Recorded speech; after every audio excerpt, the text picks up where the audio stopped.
Billionaire took Mistress to business trip, not knowing his wife was the secret investor. The boardroom was silent, not the comfortable kind of silence, the kind that makes your ears ring, the kind that feels like the air before lightning strikes. Garrett Wade stood frozen halfway down the long mahogany table, his hands still outstretched for a handshake that would never come. His custom Xenia suit suddenly felt too tight. His mouth had gone completely dry, because at the head of that table, backlit by floor-to-ceiling windows overlooking Monterey Bay, sat his wife. Hollis looked up at him with those hazel eyes he'd stopped really seeing about 7 years ago. Her voice was quiet, controlled, but it carried the weight of a judge reading a sentence. She said, "Hello, Garrett. I believe you wanted to meet the principal of Quantum Ventures. Well, here I am." Garrett's brain short-circuited. The words came out strangled, confused. "Hollis? What are you doing here? You're supposed to be in Portland. What is this?" She tilted her head slightly, almost curious, like she was observing a specimen under glass. Portland was a convenient fiction, much like your business trip to Monterey being about legitimate business. Her eyes shifted past him, landed on the young woman in the too-tight red dress standing behind him, the mistress he'd brought to the most important meeting of his life.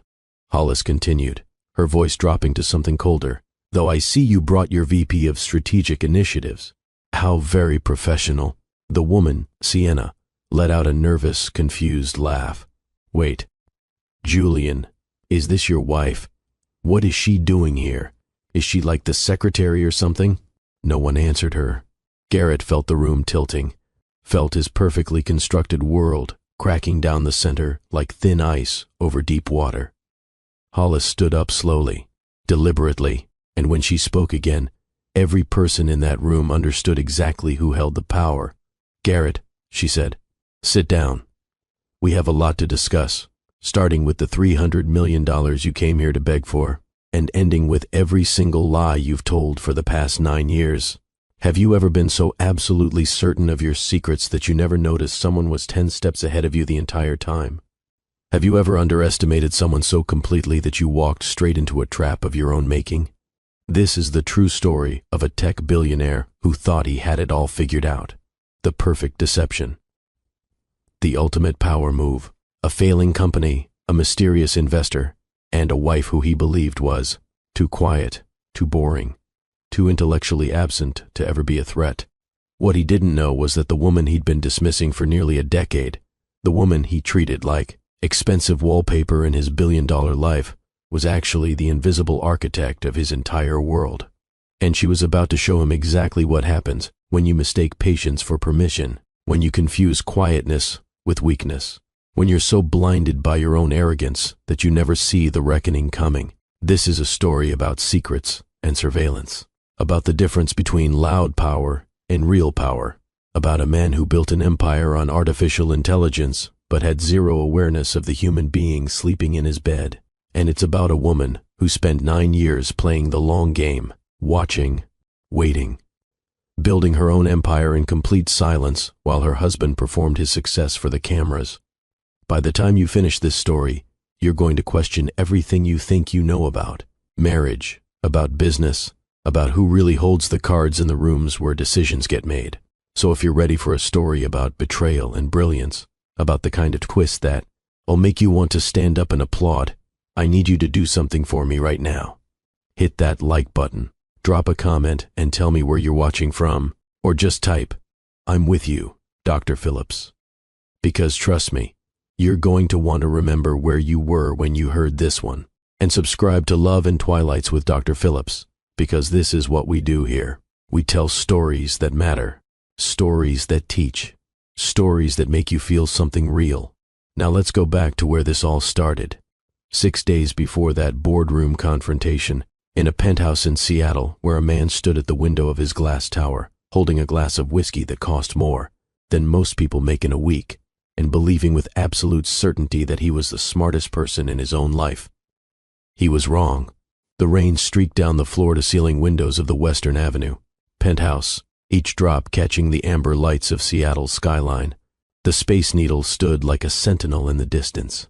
Elliott Bay spread out dark and restless toward the Olympic Mountains. Garrett Wade stood at those windows, master of all he surveyed, a tumbler of 18-year Macallan in his hand. The whiskey caught the light, glowed like liquid gold. He was 42 years old, and he looked like the cover of every tech magazine that mattered. Forbes, Wired, Fast Company, they'd all featured him. Sharp jaw, intense eyes, the calculated scruff of someone too brilliant to worry about something as mundane as shaving. He wore the uniform of the modern tech prophet, fitted charcoal Henley, designer jeans that cost $600, minimalist watch worth more than a Honda Civic. Behind him, his home office was a shrine to disruption. Vintage Eames chairs, a desk made from reclaimed Boeing fuselage, walls lined with framed magazine covers, all featuring his face, awards in glass cases, a signed photo with the mayor, another with Jeff Bezos at some summit. This was the visible evidence of success. This was what winning looked like, except Garrett Wade was losing. Cipher Dynamics, the company he'd built on the promise of artificial intelligence that could predict human behavior, was hemorrhaging money.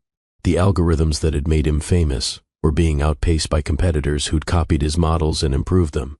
3 major contracts had quietly not renewed. The Pentagon deal everyone was counting on, the one that was supposed to be worth $200 million over 5 years, had stalled in some congressional committee, buried under red tape and political infighting. The company was burning through $12 million a month. The runway was getting shorter. The board was getting nervous.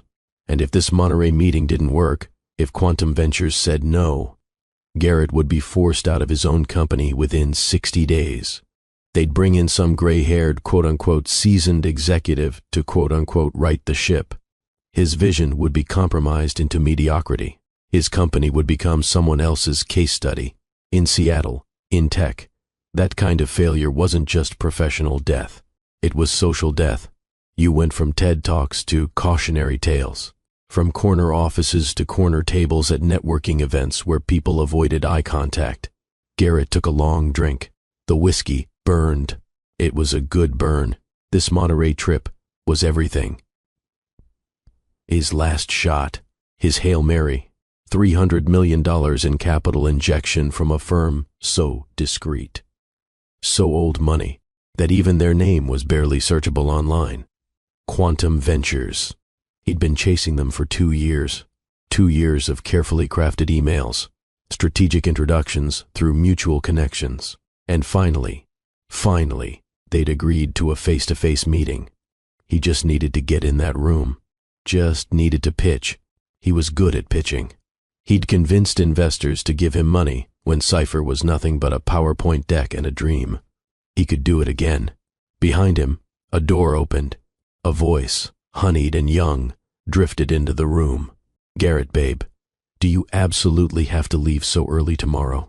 Sienna Cross emerged from his private bathroom, wearing nothing but his MIT hoodie and an expression she probably thought was seductive. She was 27, all strawberry blonde hair and carefully maintained freckles. Farm girl looks with MBA ambition. She'd started at Cipher 18 months ago as a product manager. She'd been in his bed for 14 of those months. Garrett didn't turn from the window. "The jet's scheduled for 6 a.m. We'll be in Monterey by 8. Pitch is at 11. And you're totally sure I should come?" Sienna crossed the heated concrete floors on bare feet, pressed herself against his back. Her hands slid around his waist. "Won't they think it's weird? Like unprofessional?" "You're my VP of Strategic Initiatives," Garrett said. The lie was so practiced, it felt like truth. He'd created the entire position for her, even had business cards printed. VP of Strategic Initiatives, $180,000 salary. She'd never actually initiated a single strategy. "Besides," he continued, setting down his glass and turning to face her, "they need to see me as I am. A man who thinks differently, who doesn't apologize for success." What he didn't say out loud was this: bringing Sienna was a power move. Quantum Ventures had been so formal in all their communications, almost old world. Showing up with Sienna, young and beautiful and obviously more than just business, would throw them off balance. Establish dominance before the first handshake. It was psychological warfare, and Garrett Wade had always been good at war. Sienna smiled, ran her finger down his chest. What about Hollis? Won't she wonder where you are? Something flickered in her voice, a frequency Garrett missed entirely. He waved his hand dismissively. Hollis is in Portland.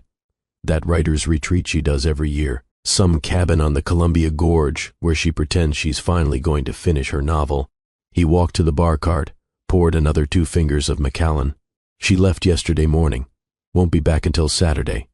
Perfect timing, really. Oh, Sienna said.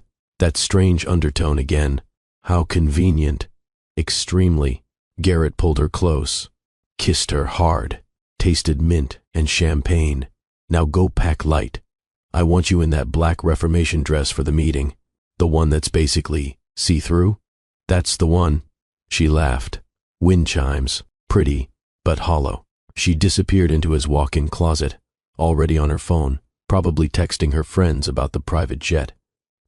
Garrett returned to his window. Watched the ferries crawl across the black water like slow-moving lights. This penthouse, this view, this entire carefully constructed life. All of it existed because of Hollis Ashcroft. He'd met her 9 years ago at a TED conference in Vancouver. He'd been 33, hungry, a founder with a decent algorithm and dangerous ambition. She'd been the daughter of Thomas and Catherine Ashcroft. Old Seattle money, the kind of family that had buildings named after them at the University of Washington. A foundation, a legacy. She'd also been sweet, almost confusingly sweet for someone from that kind of wealth. She wrote poetry, volunteered at literacy nonprofits, talked about books with the kind of passion Garrett reserved for market disruption. She was beautiful in an understated way. Tall, willowy, dark honey hair, usually in a simple ponytail. Hazel eyes that seemed more interested in observing than being observed. She wore simple clothes. No logos, no flash, just quiet elegance. Their courtship had been brief, strategic, at least on Garrett's end. He needed capital. He needed connections. He needed the kind of credibility that came with marrying into Seattle aristocracy. What did Hollis need? He'd never really asked. A husband, he supposed, someone her family would approve of. Someone to fill the role expected of an Ashcroft daughter. The wedding had been at the Seattle Asian Art Museum. Town and country had covered it. The reception cost $500,000. Her family had insisted on a prenup. Garrett had signed it without really reading it. At the time, his assets were theoretical.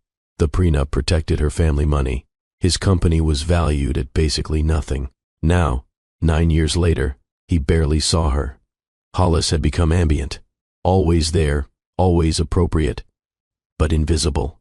She managed their home, attended the right fundraisers, served on nonprofit boards. She was beautiful in that wholesome, unadorned way. Minimal makeup, simple clothes from Everlane and Madewell, hair that looked the same whether she'd just washed it or styled it. She spoke softly, laughed at his colleagues' jokes, had a habit of gently touching his arm when he got too loud at dinner parties. She was boring, predictable, safe. She was exactly what he'd married her to be. A perfectly acceptable backdrop to his meteoric rise. What Garrett Wade did not know, what his celebrated algorithms had catastrophically failed to predict, was that Hollis Ashcroft had not been in Portland for the past 2 days. She had been in Monterey, and she had been waiting. Across the vast penthouse, in the master bedroom that felt more like a hotel suite than a home, Hollis stood over her suitcase. She was alone. Garrett was in his study, probably on his 2nd or 3rd whiskey, probably on the phone with her. Hollis knew about Sienna, had known for 6 of the 14 months. The private investigator's report had been clinical, thorough. Photographs, credit card receipts, text messages recovered from cloud backups. The first time she'd read it, sitting in her car in the parking garage of the investigator's office, she'd cried. Not the dramatic sobbing kind of crying, just silent tears running down her face while she stared at a picture of her husband kissing another woman outside some restaurant in Belltown. The heartbreak had been real, sharp, immediate, but it had cooled quickly, solidified into something harder, more useful, resolve, Her marriage was a casualty. She'd accepted that. But her family's legacy was not negotiable. Hollis closed the suitcase. The click of the latch was loud in the quiet room. Final. Like the cocking of a gun, she walked to the window, looked out at the same view Garrett was admiring from his study. But she saw it differently. She always had. He saw a city he'd conquered, a skyline that represented his success. She saw a city her family had helped build. Great-grandfather Ashcroft had owned the timber that became half the homes in the greater Seattle area. Her grandmother had endowed the Children's Hospital. Her mother had chaired the Arts Council for 20 years. This was her city, her legacy, her responsibility, and Garrett thought she was in Portland, writing poetry. Hollis pulled out her phone. Not the iPhone Garrett knew about, the other one, the one she kept in a locked drawer, the one connected to her real life. She opened an encrypted messaging app and sent a text to a contact saved only as RP. The message read, "Confirmed for tomorrow. Subject airborne at 6. I arrived tonight. Everything in place?" The response came within seconds. "Everything ready, Miss Ashcroft. The boardroom is prepared. All documentation compiled. Mr. Wade's flight manifest shows 2 passengers. He's bringing the crosswoman." Hollis felt something twist in her chest. He was actually bringing her, bringing his mistress to the most important meeting of his professional life. The audacity was breathtaking. It was so perfectly Garrett. She typed back, "Let him. I want her in that room. I want her to see everything." The response, "Understood. See you at the house." Hollis deleted the exchange, set the phone down, picked up the other phone, the one Garrett knew about, and sent him a text. "Heading to bed early. Long drive to Portland tomorrow. Hope your evening meeting goes well. Love you." She hit send. Waited. 30 seconds later, her phone buzzed. Garrett's response, "Sleep well. Don't work too hard on that novel. See you Saturday." No love you back, no real warmth, just reflexive response, performative care. She set the phone down, walked to her closet, and pulled out a garment bag. Inside was a suit, charcoal gray, custom tailored, perfectly cut, the kind of suit you wore when you needed to be taken seriously, when you needed to project authority without saying a word. This was not the Hollis suit, the soft pastels and organic cotton and friendly cardigans. This was the Ashcroft suit, the armor. She laid it carefully on the bed, added a simple white blouse, her grandmother's watch, small diamond studs. Tomorrow morning, Garrett would leave in his leased Gulfstream, champagne and arrogance and his 27-year-old distraction. And Hollis would leave on a commercial flight to San Francisco, then drive to Monterey in a rental car. Anonymous, invisible, exactly as she'd been for 9 years. But tomorrow, the invisibility ended. Tomorrow, Garrett Wade would finally see his wife, and it would destroy him. In his study, Garrett had moved from the window to his leather chair. His phone was pressed to his ear. His voice had dropped to that intimate register he used when he wanted to sound powerful and seductive at the same time. I know, he was saying. "I just got away.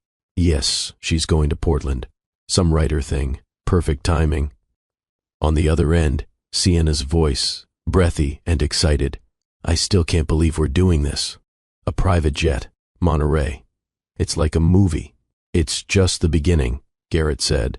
He could feel the whiskey now, warm in his veins, making him expansive. "After this deal closes, everything changes. I'm talking about real money, Sienna, generational wealth, and I want you there for all of it. What about Hollis?" Garrett leaned back in his chair, looked up at the ceiling, at the recessed lighting that cost $12,000 to install. "Hollis," he said slowly, "has no idea how the real world works. She's a nice woman. Sweet. But she lives in this bubble of nonprofits and book clubs and garden parties. She thinks success is about giving money away, not making it. We're different people. We've been different people for a long time. So why not just divorce her?" It was a fair question, one he'd asked himself occasionally, usually after too much whiskey and too little sleep. "The prenup," Garrett said. "It's complicated. Her family insisted on it. If I initiated divorce, I'd walk away with almost nothing. The company was worth nothing when we married, so technically it's separate property, but the legal fees alone would kill me. And the optics. In Seattle, you don't divorce in Ashcroft. You'd be blacklisted from every board, every investor's network. It's social suicide. He paused, took another drink. But if she left me, that's different. That's her choice. And I keep thinking, eventually, she'll get tired of being ignored. She'll find some book club friend or yoga instructor, and she'll be the one to pull the trigger. And then I'm free, clean. No one blames me. You're basically waiting for her to dump you, Sienna said. There was something in her voice. Judgment? Amusement? He couldn't tell. I'm being strategic, Garrett corrected. Everything I do is strategic. They talked for a few more minutes. Plans for tomorrow. What time to arrive at the airport. What she should pack. When he finally hung up, Garrett felt that familiar cocktail of guilt and excitement. Guilt because, technically, he knew what he was doing was wrong. He was married. He'd made vows. But excitement because those vows had been strategic too. And strategy sometimes required adaptation, evolution, leaving behind what no longer served you. Hollis no longer served him. Not really. She was a name, a connection, a symbol. But Sienna made him feel alive, made him feel young and powerful and desired. Wasn't he entitled to that? After all the pressure, after building a billion-dollar company from nothing, didn't he deserve to take what he wanted? He finished his whiskey, set the glass down, stood up, and stretched. Tomorrow was going to be a big day, maybe the biggest of his life. He needed to be sharp. Rested, ready, he walked out of his study, through the vast living room with its modern art and its uncomfortable designer furniture that Hollis had selected, down the hall to the master bedroom. Hollis's suitcase was by the door, packed and ready. She was already in bed, lamp off, just a still shape under the covers. Garrett stood in the doorway for a moment, watched her breathe. She was a good person. He knew that. Kind, thoughtful. She'd never been cruel to him. But kindness wasn't enough. Thoughtfulness wasn't passion. He felt a small pang, something almost like regret. Then, he thought about Sienna waiting for him tomorrow, about the meeting, about the future that was coming. The regret evaporated. He grabbed his phone, a change of clothes, and walked to the guest room at the other end of the penthouse. He'd sleep there. Tell Hollis in the morning it was because he didn't want to wake her. She'd believe it. She always believed him. As he closed the guest room door, his last thought before sleep was this. After tomorrow, everything would be different. The money would be secured. The company would be saved. And maybe, just maybe, he'd finally have the courage to end things with Hollis properly. Start fresh. New life, new wife, new everything. It was a good dream. In the master bedroom, Hollis lay perfectly still, eyes open in the dark.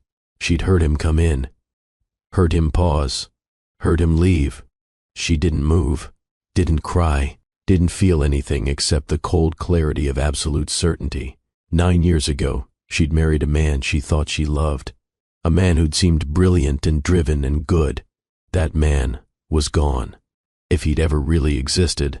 In his place was a stranger, a liar, a man who'd forged her signature on legal documents, who'd stolen from his own employees' pension fund to cover his gambling debts, who brought his mistress on business trips and felt no shame.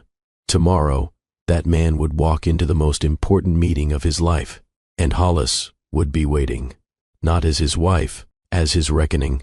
She closed her eyes, slowed her breathing. Let sleep come. She'd need to be rested tomorrow.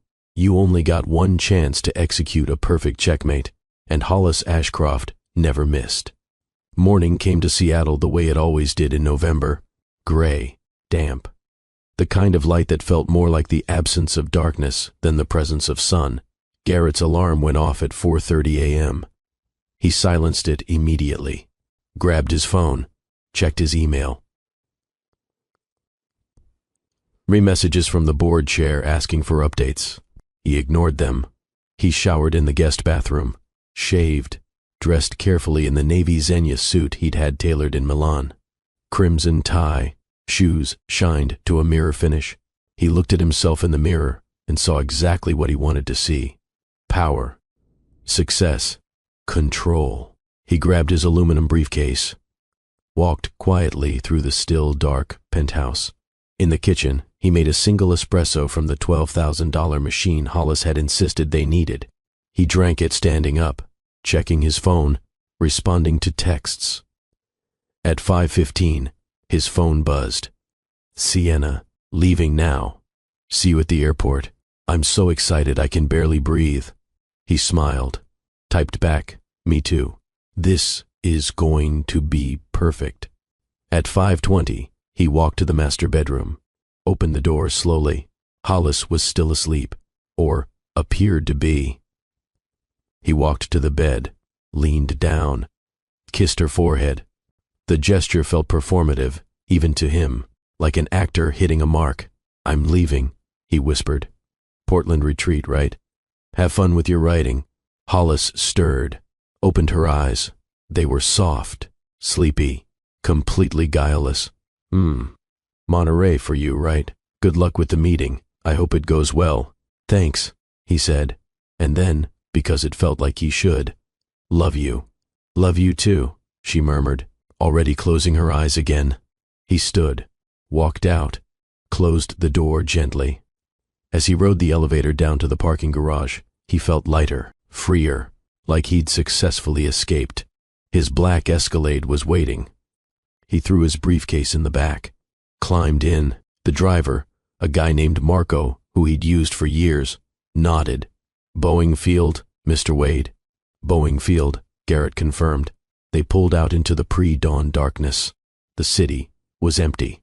Just a few delivery trucks, street cleaners, the people who made the city function while men like Garrett slept. Traffic was light. They made it to the private aviation terminal in 18 minutes. The Gulfstream G550 was waiting on the tarmac. Sleek, white, beautiful. Garrett had told everyone he owned it. The truth was, he leased it. $60,000 a month. The payments were 3 months behind, but no one knew that. Appearances were everything. The pilot, a man named Peters, stood at the base of the stairs. Morning, Mr. Wade. We're fueled and ready. Weather's clear all the way to Monterey. Wheels up at 0600. Perfect, Garrett said. He was halfway up the stairs when he heard it. The sound of a high-performance engine being pushed too hard. A red Ferrari, completely inappropriate for 5:30 in the morning, came screeching into the private aviation area. The door opened. Sienna emerged.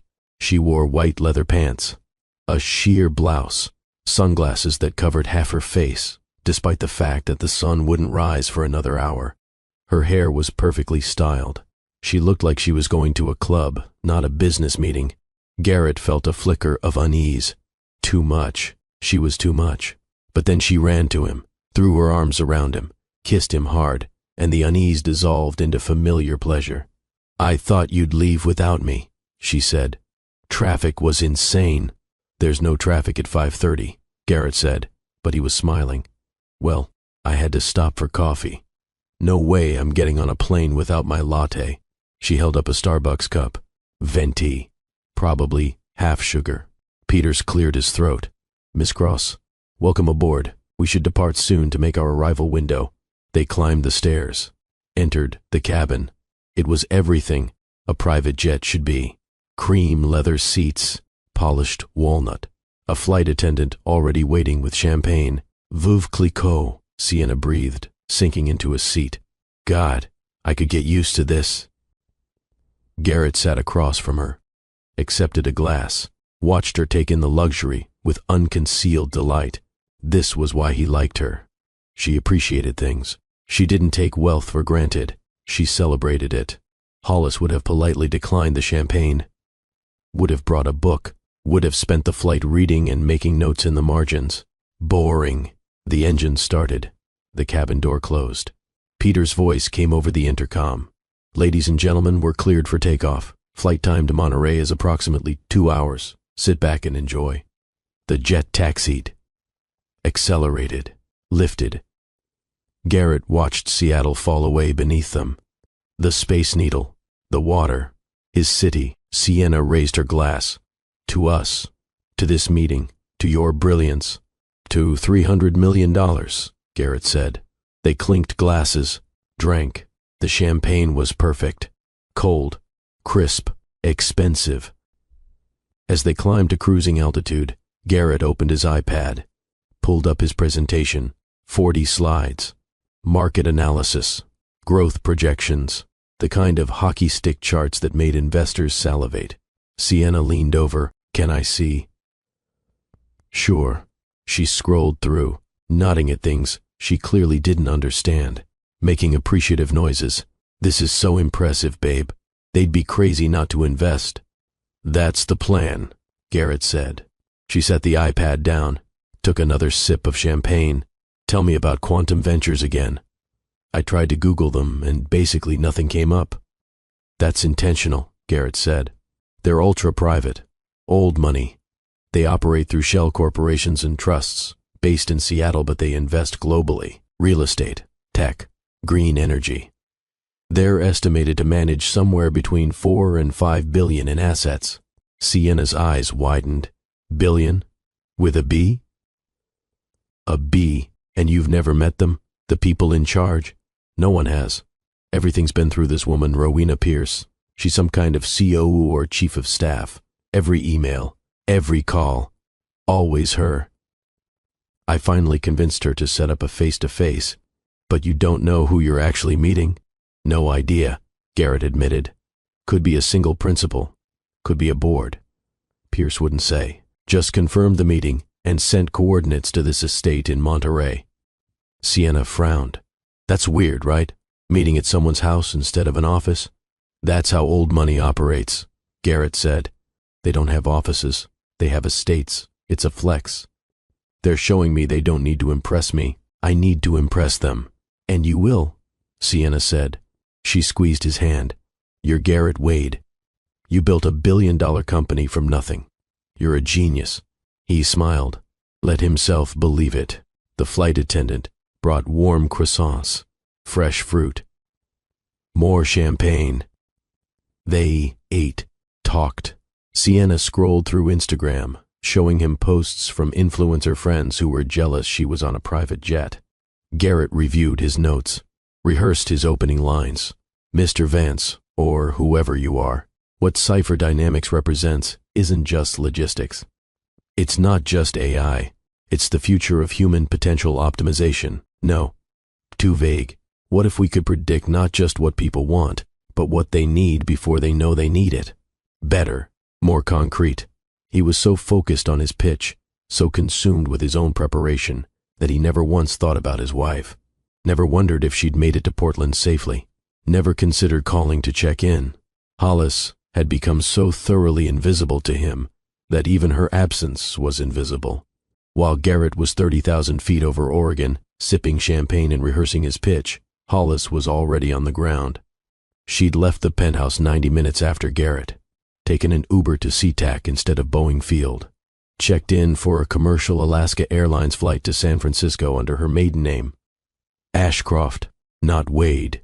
She sat in first class, drank black coffee, worked on her laptop, but she wasn't working on a novel.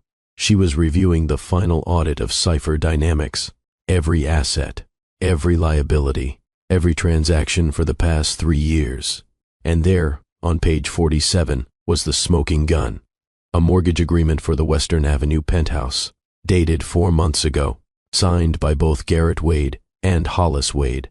Except Hollis had never signed it. She zoomed in on the signature. It was a clumsy forgery. Her real signature had a very specific loop on the L. This one was too round, too uncertain.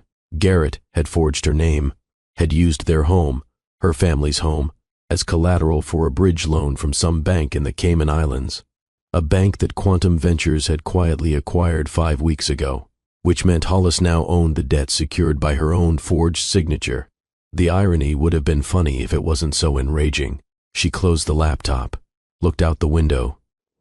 They were descending into San Francisco. The bay spread out beneath them. Golden Gate Bridge. Alcatraz. The city glittering in the morning sun.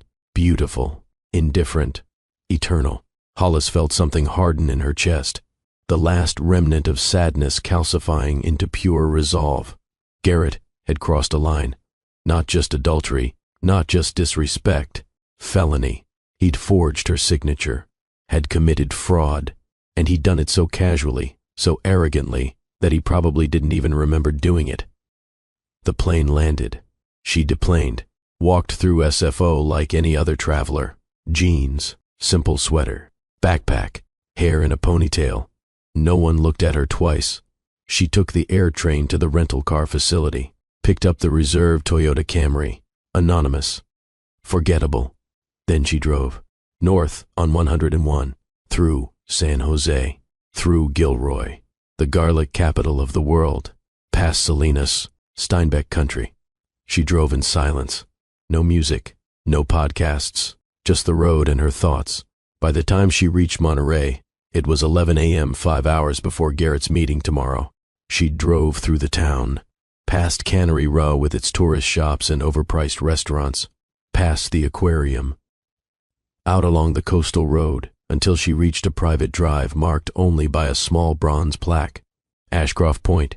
The gate opened automatically, recognized her car, or rather, recognized the RFID chip she'd had installed. She drove through coastal forest, Monterey pine and twisted cypress.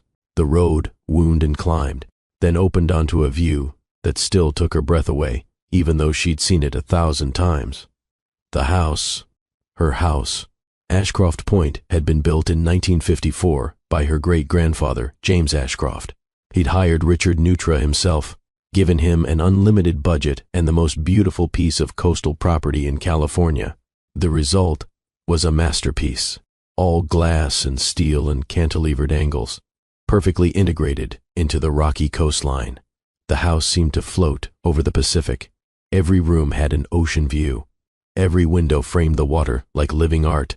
This was where Hollis came when she needed to remember who she was.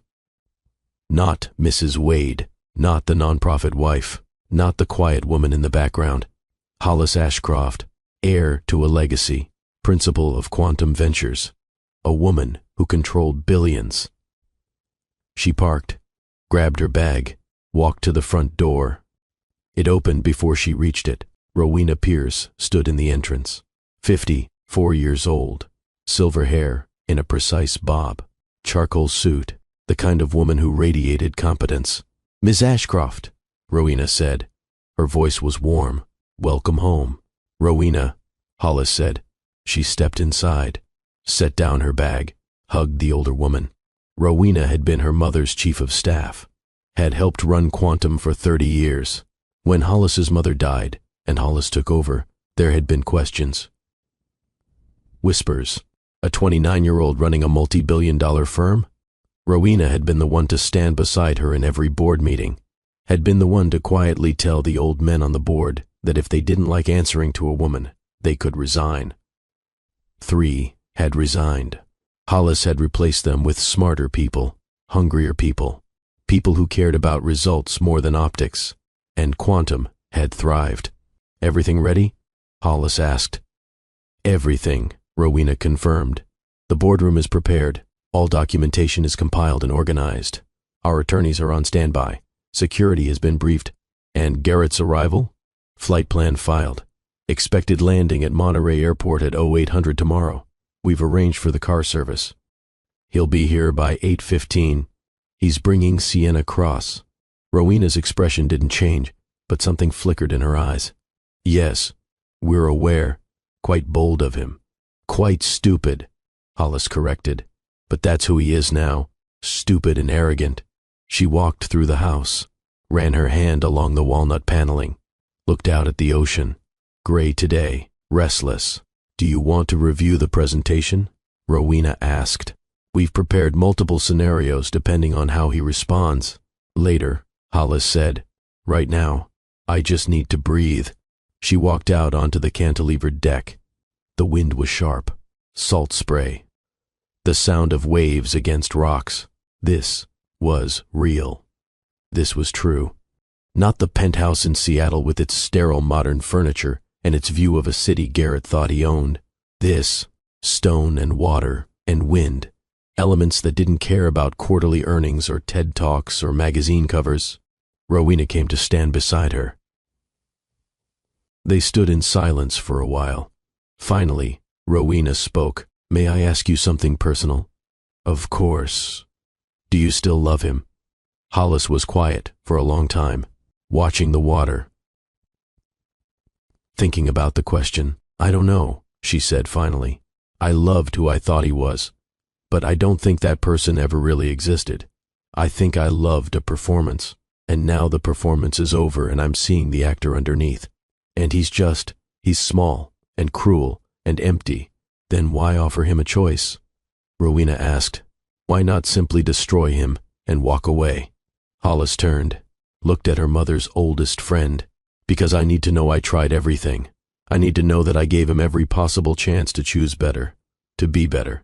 And if he can't, if he chooses his ego over redemption, then I can walk away knowing I did everything I could." She paused, and because maybe, just maybe, buried deep underneath all the arrogance and fraud and cruelty, there's still a tiny piece of the man I married. The one who stayed up all night coding because he actually believed he could help people. The one who cried at our wedding. The one who, 3 years ago, when I thought I might have cancer, sat with me in the dark and didn't say anything, just held my hand. Her voice cracked slightly. Maybe that man is still in there. Maybe he just needs to be shocked back to life. Maybe watching his entire world collapse will be the thing that finally wakes him up. "And if it doesn't?" Rowena asked gently.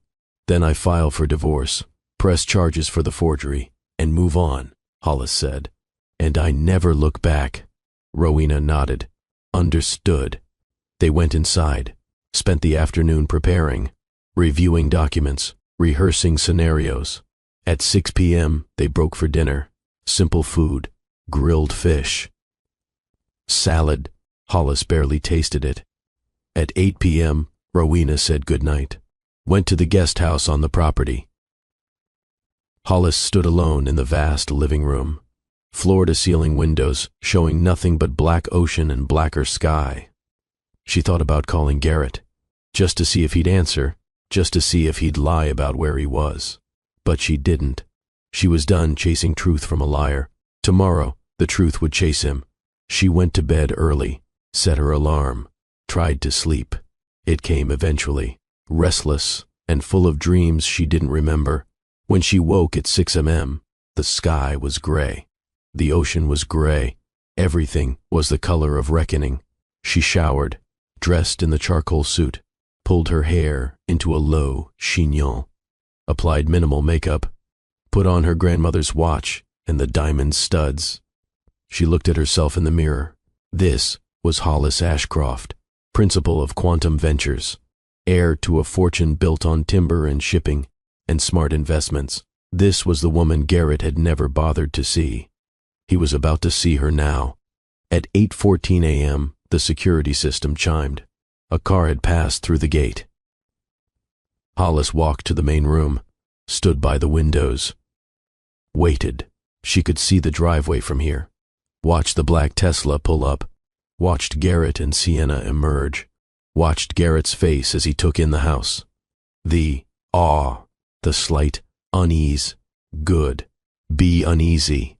You have no idea what's coming. Doorbell rang. One of the house staff answered, led them inside.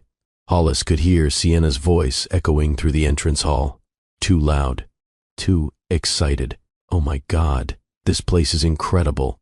Is this real art? That looks like a Rothko. Is that a real Rothko? Hollis closed her eyes, took a slow breath. This was it. No more waiting, no more watching, no more silence. The door to the main room opened. Rowena entered first, then Garrett, then Sienna. Hollis turned from the window. For just a moment, she let herself see Garrett as he really was, not through the lens of memory or hope, just raw reality. He looked older, tired underneath the expensive suit and the performance of confidence. His eyes were bloodshot, probably from champagne on the flight. His smile was wide but forced, and beside him, Sienna. Young, beautiful, obvious, wearing a dress so inappropriate for a business meeting that it was almost sad. This was what he'd chosen. This was what he'd valued over 9 years of partnership. Hollis felt nothing. No jealousy, no rage, just cold observation. Rowena made the introductions. Mr. Wade, Ms. Cross, thank you for making the journey. I'm Rowena Pierce, Chief Operating Officer of Quantum Ventures. Garrett shook her hand, his grip firm, trying to establish dominance. Ms. Pierce, this is quite a location. Not what I expected for a business meeting. Ashcroft Point has been in the family since 1954, Rowena said smoothly. We find it more conducive to meaningful conversation than a conference room. Please sit. May I offer coffee? Tea? Coffee, Garrett said. Black. Champagne? Sienna asked hopefully. Rowena's expression didn't change. Of course. Though perhaps after the presentation. We do have rather a full agenda. A staff member appeared, poured coffee, set glasses, and a bottle of sparkling water. Vanished again. Garrett settled into the modernist chair across from Rowena. Sienna perched on the edge of the Barcelona chair beside him. She kept looking around, trying not to gawk, but failing. Garrett opened his iPad, launched into his pitch. Ms. Pierce, I want to start by saying how grateful I am for this opportunity. Quantum Ventures has been on my radar for years. Your investment thesis aligns perfectly with what we're building at Cipher Dynamics. He swiped to his first slide. Market analysis. What we're offering isn't just another AI company. We're talking about predictive behavioral analysis that goes beyond surface patterns. We're talking about understanding human intent at a scale that's never been achieved. The applications are endless. Retail, healthcare, defense, entertainment. The total addressable market is north of $200 billion. He was good. Hollis had to admit that. He was a good performer, confident, persuasive. The numbers were compelling, even if they were mostly fiction. Rowena let him talk for exactly 4 minutes. Then she raised her hand gently. Mr. Wade, we've reviewed your materials. The projections are ambitious. The market supports them, Garrett said quickly. Perhaps, Rowena said, though I notice certain challenges have been omitted from your presentation. Garrett's smile faltered, just slightly. I'm not sure what you mean. The Pentagon contract that's been stalled for 7 months.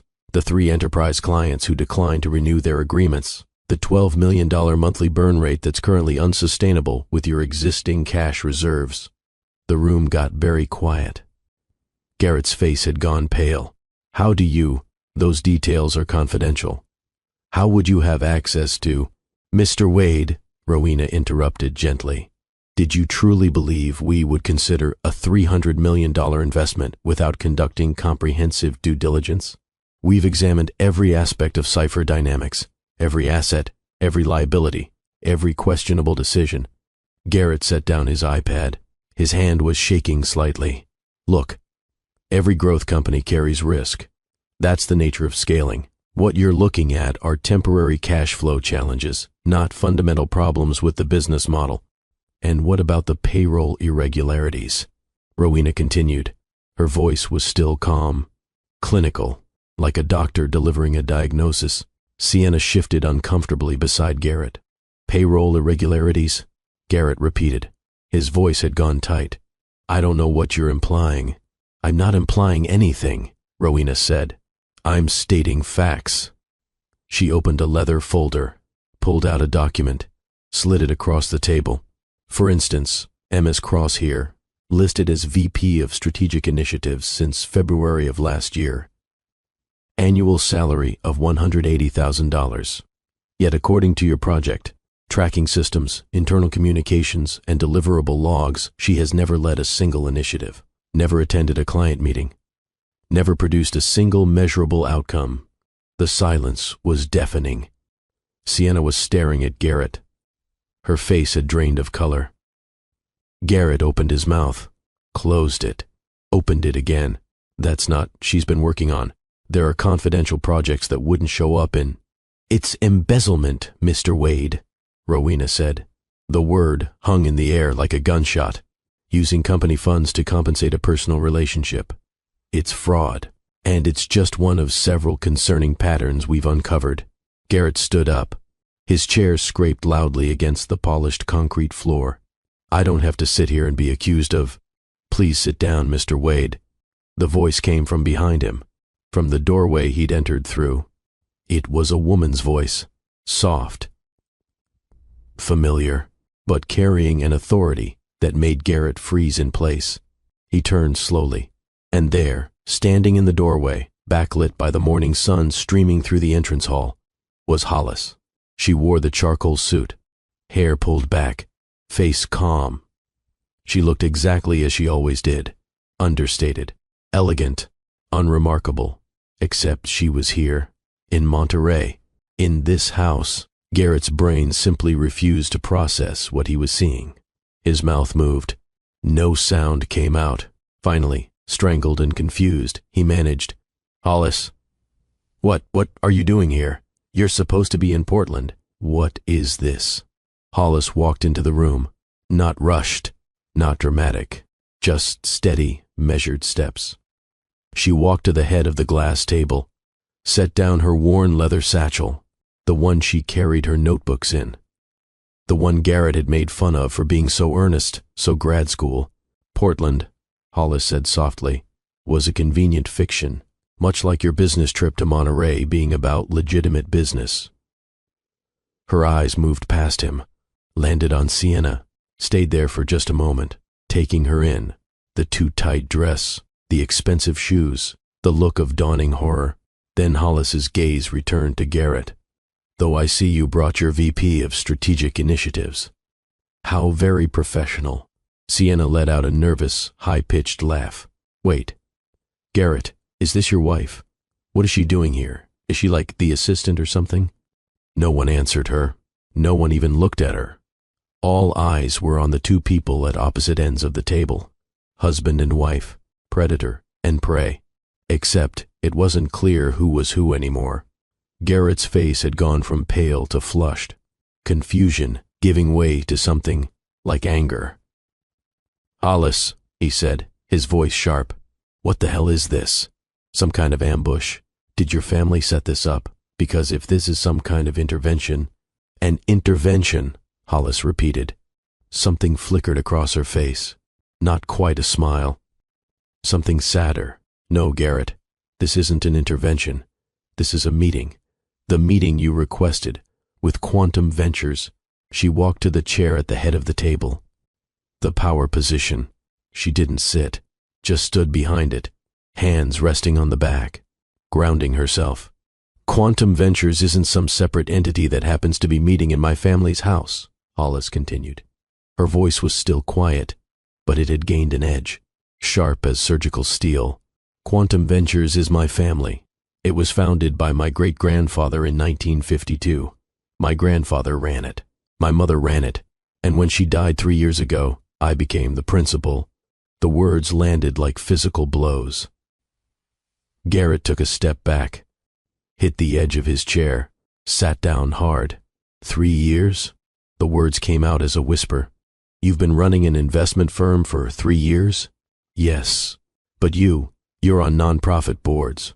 You do book clubs, you volunteer, I do those things because they matter to me, Hollis said. Her voice was steady, because I believe in literacy and education and giving back. But they're not my occupation, Garrett. They never have been. She finally sat, smoothed her hands on the table, met his eyes directly. Quantum Ventures manages $4.7 billion in assets across technology, real estate, and sustainable energy. We own 17 companies outright. We're minority stakeholders in 43 others. We've backed 3 companies that later went public with valuations over $1 billion each. And for the past 18 months, we've been watching Cipher Dynamics very carefully. Garrett felt like the floor had dropped out from under him. Watching us? You own part of my company? No, Hollis said. but we own a significant portion of your debt. Rowena slid another document across the table. Garrett stared at it. His vision was swimming. Lines of credit, convertible notes, bridge loans, and at the bottom of each one, the same entity listed as current holder, QV Holdings LLC, a Quantum Ventures subsidiary. For the past 6 months, Hollis continued, Quantum has been quietly acquiring Cipher Dynamics' outstanding obligations. The loan from Cascade Capital last spring. That was us, through a subsidiary. The convertible notes you issued in July to cover payroll, we bought those from the original holders at a discount. The commercial lease on your so-do office building, we're your landlord now. She leaned forward slightly. You haven't been trying to pitch a new investor, Garrett. You've been unknowingly begging your largest creditor for more money. The room was spinning. Garrett gripped the edge of the table. Why? The word came out raw, desperate. Why would you do this? Hollis looked at him for a long moment, really looked at him, and in her eyes, Garrett saw something he'd never seen before. Not anger, not even hurt, just profound, exhausted disappointment. Because, Hollis said quietly, you were going to lose everything, and I had to decide whether I was going to save you. Sienna suddenly stood up, her chair scraped back. Her voice came out high and panicked. Wait just a minute. You're telling me that you, she pointed a shaking finger at Hollis, have been secretly running a multi-billion-dollar investment company while he, she gestured wildly at Garrett, has been treating you like some kind of housewife who just plans charity events, and you just let him? For the first time since entering the room, Hollis's composure cracked. Just slightly. A flash of something vulnerable and hurt crossed her face. I didn't let him do anything, Ms. Cross, Hollis said. Her voice was softer now, more human. I made a choice. When my mother died and I took over Quantum, I was 29 years old. The board, all men, all my father's generation, wanted to install literally anyone but me. A cousin, a family friend, anyone with a Y chromosome. She stood, walked to the windows, her back to the room. I had to fight for 2 years to take control. And during that time, I learned something important about the business world, particularly in tech, particularly in Seattle. She turned back. Her eyes were harder now. The world doesn't respond well to women who take up space, who are too visible, too ambitious, too loud. So I made myself smaller. I let Garrett have the spotlight. I let him build his public empire while I quietly built mine. I attended his product launches and smiled while his colleagues made jokes about my little hobbies. I let him believe I was exactly what he wanted me to be. Beautiful, accommodating, intellectually absent. Hollis walked back to the table. Her hands gripped the back of her chair. But I have not been absent, Garrett. I've been watching. And for 9 years I've watched you become someone I don't recognize. Someone arrogant and reckless and cruel. Hollis, Garrett tried. His voice broke on her name. I can explain. This isn't what it looks like. Really?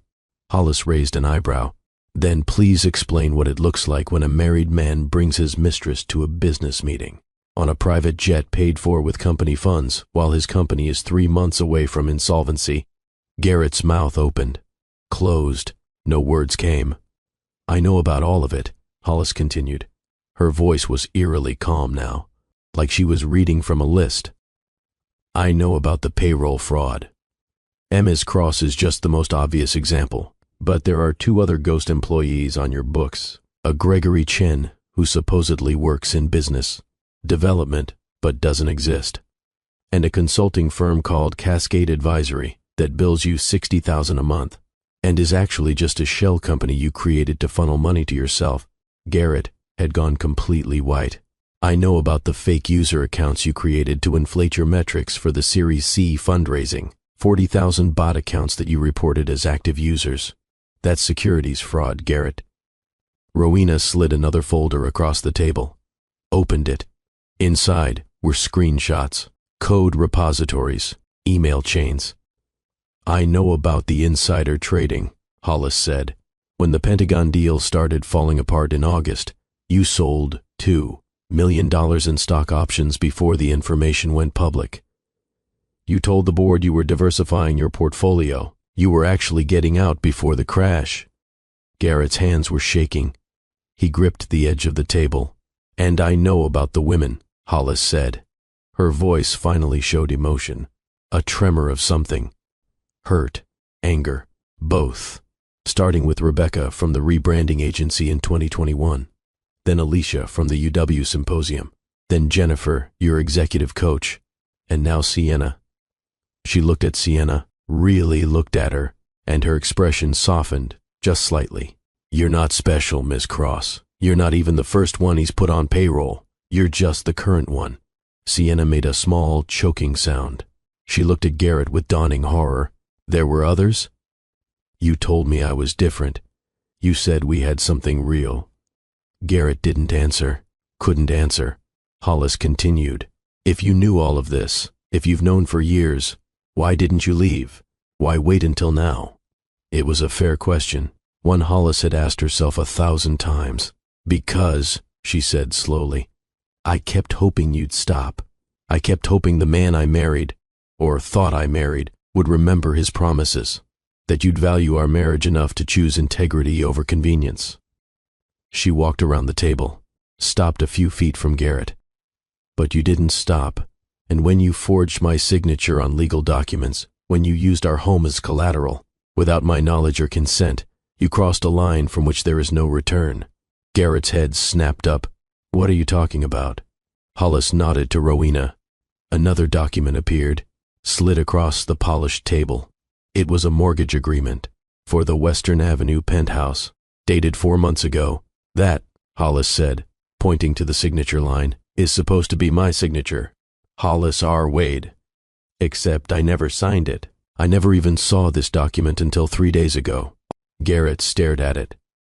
The color drained from his face completely. You needed a bridge loan to cover your gambling debts from that weekend in Vegas. The one you told me was a tech conference. You lost $400,000 at the win. You needed cash fast, so you took out a loan using our home as collateral. She zoomed in on the signature with her tablet, projected it on the wall screen that had descended from the ceiling. She zoomed in on the signature with her tablet, projected it on the wall screen that had descended from the ceiling. That's not my signature, Garrett.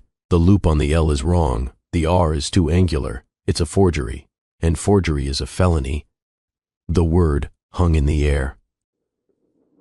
Felony. Garrett was no longer breathing. He was just existing, a statue of a man. That's... His voice came out as a rasp. That's not... I was going to tell you. I was going to pay it back before you ever knew. With what money? Hollis asked. You're broke, Garrett. Cypher is broke. The only reason you're not in bankruptcy right now is because I've been propping you up. The bank that gave you that bridge loan? They sold the debt 5 weeks ago to a Cayman subsidiary of Quantum Ventures. I own the mortgage on my own house that I never agreed to. I own it because you forged my name. Sienna stood up abruptly. Her chair fell over backward, clattered on the floor. Gambling debts. Her voice was shrill, hysterical. You told me you were going to a conference. You posted photos at panels. You said you were networking. Sienna, Garrett started. No. She backed away from him. No, you lied to me. There were others before me. You're broke. You're a criminal. Oh my God, I'm an accessory. I took a salary for a fake job. That makes me part of the fraud. She looked at Hollis with wide, terrified eyes. I didn't know. I swear I didn't know he was forging documents or stealing from pensions or... Wait, pensions? The Employee Pension Fund, Rowena said. Her voice was cold, professional. Cypher Dynamics has 37 employees. Most of them have been with the company since the beginning. They've been paying into a pension plan that Mr. Wade has been borrowing from to cover operational shortfalls to the tune of $2.4 million. Sienna looked like she might be sick. You stole from your employees' retirement? Garrett finally found his voice. I didn't steal. I borrowed. I was going to pay it back. As soon as the quantum deal closed, I was going to make everyone whole. This is all just temporary. It's cash flow management. It's theft, Hollis said flatly. And it's a violation of ERISA. The Department of Labor tends to take that very seriously. Garrett slumped in his chair. Everything he'd built, everything he'd fought for, it was all collapsing in real time. "What do you want?" he asked. His voice was hollow. "Defeated. You clearly didn't bring me here to give me $300 million. So what is this? Revenge? Public humiliation? What?"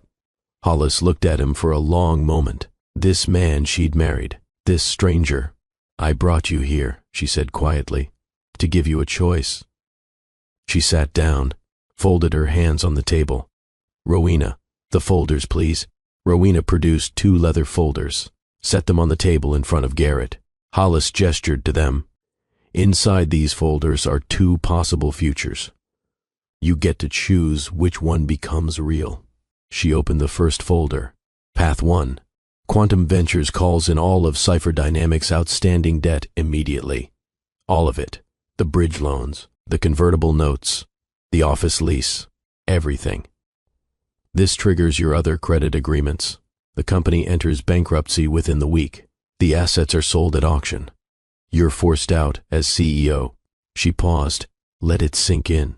37 people lose their jobs. The company your father started as a single truck logistics business gets dismantled and sold for parts. And based on the documentation we have, the SEC and the Department of Labor receive anonymous tips about your securities violations and pension fund irregularities, which means you're not just losing your company, you're facing criminal investigation. Garrett felt bile rising in his throat. Hollis opened the second folder. Path 2. Quantum Ventures converts all outstanding debt to equity. We become the majority shareholder of Cipher Dynamics. You remain as CEO, but with significant changes. She pulled out a document. First, immediate payroll correction. Ms. Cross and the 2 other non-existent employees are terminated. Their salaries are returned to company accounts. Second, you agree to a complete restructuring of the business model. No more growth at any cost. We focus on sustainable profitability and ethical AI development. Third, she continued, you attend mandatory executive coaching twice a week with Dr. Patricia Nguyen. She specializes in narcissistic personality patterns and ethical leadership development. Garrett flinched at the word narcissistic. Fourth, the employee pension fund is made whole immediately. From my personal accounts if necessary. Those people trusted you. They don't deserve to suffer for your choices. She looked directly at him. And fifth, you move out of the Western Avenue penthouse and into the guest house for 6 months. Minimum. While we undergo marriage counseling. The room was silent. Marriage counseling? Garrett repeated. Real counseling, Garrett. With Dr. Kenji Park in Fremont. Tuesdays and Thursdays, where we actually talk about what you've done and why. Where you have to face the damage you've caused. Where we figure out if there's anything left worth saving. You're offering me probation, Garrett said. The words tasted like ash. I'm offering you a chance, Hollis corrected. A chance to become someone better than who you've been. Not for me. Honestly, I don't know if our marriage can survive this. But for yourself. For the people who've depended on you. For the employees who believed in you. She leaned back. Path 1. You walk away. I file for divorce. Per our prenuptial agreement, you leave with exactly what you brought to the marriage, which is nothing. But I won't press criminal charges if you go quietly. You'll be broke, but you'll be free to start over somewhere else. Path 2. You stay. You face what you've done. You do the hard work of actually changing. And in 6 months, maybe a year, we'll see if there's anything left between us worth rebuilding. Garrett looked at the 2 folders. His entire life reduced to a binary choice. Destruction or humiliation. Freedom or accountability. How long do I have to decide? He asked. Alice checked her watch. The Patek Philippe that had been her grandmother's. It's 11:40 now. You have until 5 p.m. Rowena will show you to a guest room where you can think. You'll have complete privacy. She stood. Ms. Cross, there's a car waiting to take you to the airport. Your employment at Cipher is terminated effective immediately, but you'll receive 2 months severance. I'd suggest using that time to consult with an attorney about your potential exposure in the payroll fraud. Sienna was crying now, mascara running down her face. She looked at Garrett, really looked at him. and what she saw made her face twist with disgust. "You know what?" Sienna said, her voice thick with tears and rage. "You're pathetic. She's brilliant. She's powerful. She's been 10 steps ahead of you this entire time, and you never even noticed because you were too busy feeling superior." She grabbed her purse. "For what it's worth, I hope you choose path 2, because you need serious help." She walked to the door, stopped, looked back at Hollis. "I'm sorry. I know that doesn't mean anything, but I'm sorry. I should have known better. I did know better. I just didn't care because the money and the jet and the attention felt good." Hollis's expression softened, just slightly. "You're 27, Sienna. You made mistakes, but you have time to choose differently. I hope you do." Sienna nodded, and then she was gone, heels clicking down the hallway, the front door opening and closing. The reward. The future Mrs. Wade, the queen, gone at the first sign of actual consequences. Now it was just Garrett, Hollis, and Rowena. "Come with me, Mr. Wade," Rowena said. Her voice was gentle now, almost kind. "I'll show you to the guest room." Garrett stood slowly. His legs felt like lead. He looked at Hollis. "Did you ever love me?" he asked. "Or was I always just a means to an end?" Hollis met his eyes, and for the first time all day, he saw real pain there. "I loved who I thought you were," she said softly. "I loved the man who stayed up all night coding because he believed he could help people, who cried at our wedding, who, 3 years ago, when I thought I might have cancer, sat with me in the dark and didn't say a word, just held my hand." Her voice broke slightly.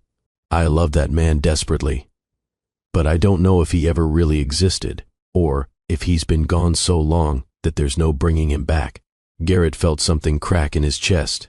Rowena touched his elbow. "This way, Mr. Wade." He followed her out of the room, down a hallway lined with family photographs. The Ashcroft family, generations of them, people who'd built things that lasted, who'd valued legacy over profit. The guest room was beautiful, floor-to-ceiling windows overlooking the ocean, a bed with white linens, a desk, a private bathroom. "Take your time," Rowena said.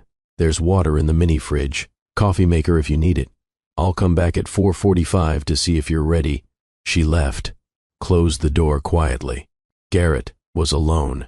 He walked to the window, stared out at the Pacific, gray and endless and completely indifferent to his crisis. He thought about his father, dead at 61 of a heart attack, a Boeing engineer who'd worked the same production line for 30 years, who'd never taken risks, who'd died with a pension and a mortgage and a life of careful, cautious mediocrity. Garrett had sworn he'd be different. He'd take risks. He'd build something that mattered. He'd be someone. And he had been someone. For a while, when had it gone wrong? When had building something meaningful turned into just building? When had success stopped being about impact and started being about magazine, covers and private jets and proving he was smarter than everyone else? He sat on the edge of the bed, dropped his head into his hands. The truth was, he couldn't pinpoint a moment. It had been gradual, incremental, each small compromise leading to the next, each little lie making the bigger lies easier. The fake metrics that got him Series B funding, that had felt like strategy, not fraud. The first affair, that had felt like stress relief, not betrayal. The ghost employees, that had felt like creative accounting, not embezzlement. The forged signature, that had felt like necessity, not felony. Each choice had made sense in the moment. Each one had seemed justified by the pressure, the expectations, the need to keep winning. But added together, they painted a picture of someone he didn't want to be. A criminal, a liar, a man who'd betrayed everyone who'd ever trusted him. He thought about Hollis, really thought about her for the first time in years. How many times had she tried to talk to him about slowing down, about focusing on profitability instead of growth, about spending more time on product quality and less on press coverage? He'd dismissed her every time. What would she know about running a tech company? She was sweet, but she wasn't a builder. She didn't understand the game. Except she'd been running a company 3 times the size of his. Successfully, quietly, without fraud or lies or shortcuts. She'd understood everything. She just hadn't bothered to argue with him, because arguing would have required him to see her as an equal, and he never had. The magnitude of his arrogance was crushing. He stood, paced, looked at his reflection in the bathroom mirror. He looked old, tired. The expensive suit and the styled hair couldn't hide it anymore. This was who he really was. Not the Forbes cover, not the TED Talk. This exhausted, terrified man staring back at him. He could choose path. 1. Sign the papers. Walk away. Start over in Austin or Miami or wherever failed tech founders went to rebrand. He could build something new.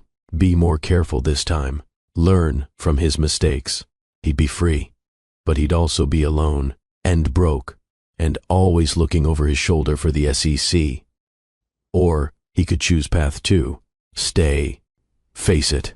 Do the actual work of changing. Move into a guest house like a teenager being punished. Attend counseling. Admit to a therapist that he was narcissistic and reckless and cruel. It would be humiliating, but it would also be real. And maybe, just maybe, on the other side of that humiliation, there'd be something worth having. Not the performance of success, actual success, the kind measured in relationships instead of revenue, in integrity instead of Instagram followers. He sat at the desk, pulled out his phone. It had been on airplane mode. He turned it back on.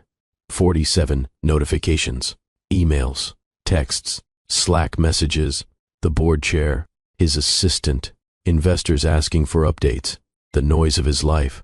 He turned the phone off again, set it face down on the desk.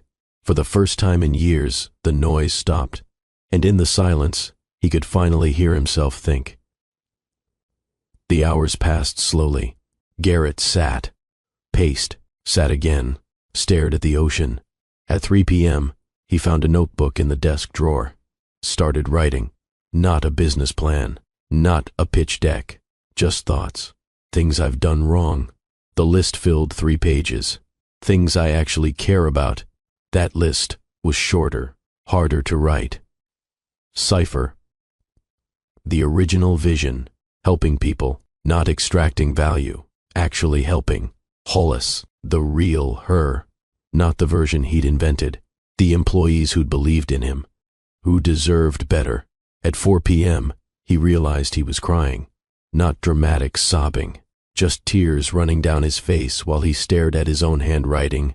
When had he stopped caring about helping people? When had it become just about winning?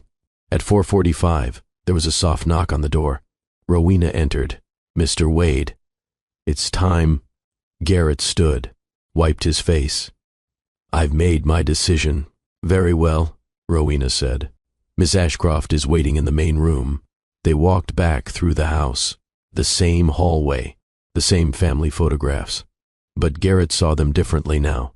These people had built things that lasted generations, had valued legacy over quarterly earnings. He'd valued press coverage over people. He entered the main room. Hollis sat at the table. Same position, same calm expression. But when she looked at him, he saw something new. Hope, fragile and tentative. But there, I don't know if I can do it, Garrett said without preamble. His voice was raw, honest. I don't know if I can be the person you're asking me to be. I know, Hollis said. That's why it's called a choice, Garrett. If it were easy, it wouldn't mean anything. He walked to the table, sat down. The 2 folders lay in front of him. Why are you offering this?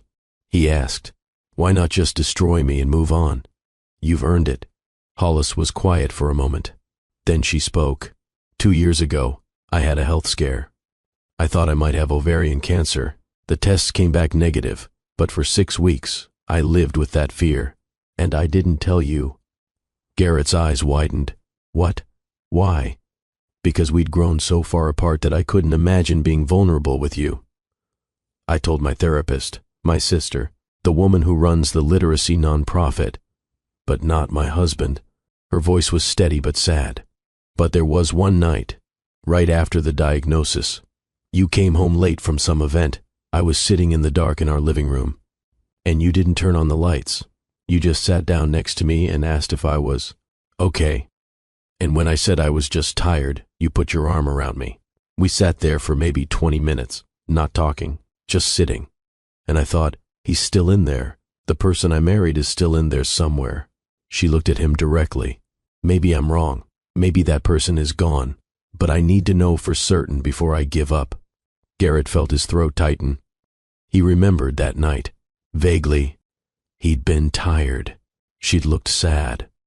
He'd sat with her because it seemed like the right thing to do. He hadn't known it meant everything to her. How much else had he missed? He looked down at the folders. Path 1, Path 2, freedom or accountability, escape or redemption. He reached for Path 2, opened it. Read the terms again. Restructuring, coaching, counseling. Guest house, 6 months minimum. Everything in him that was prideful, that was arrogant, that was used to winning, screamed at him to choose Path 1, to walk away with his dignity intact.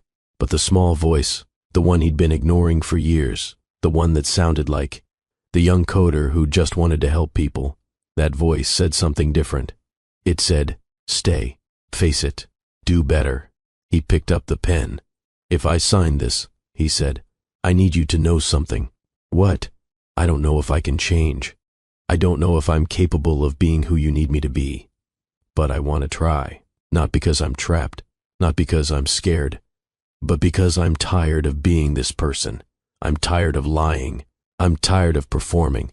I'm tired of being so goddamn alone. His voice broke on the last word. Hollis's eyes were bright. That's the most honest thing you've said to me in years.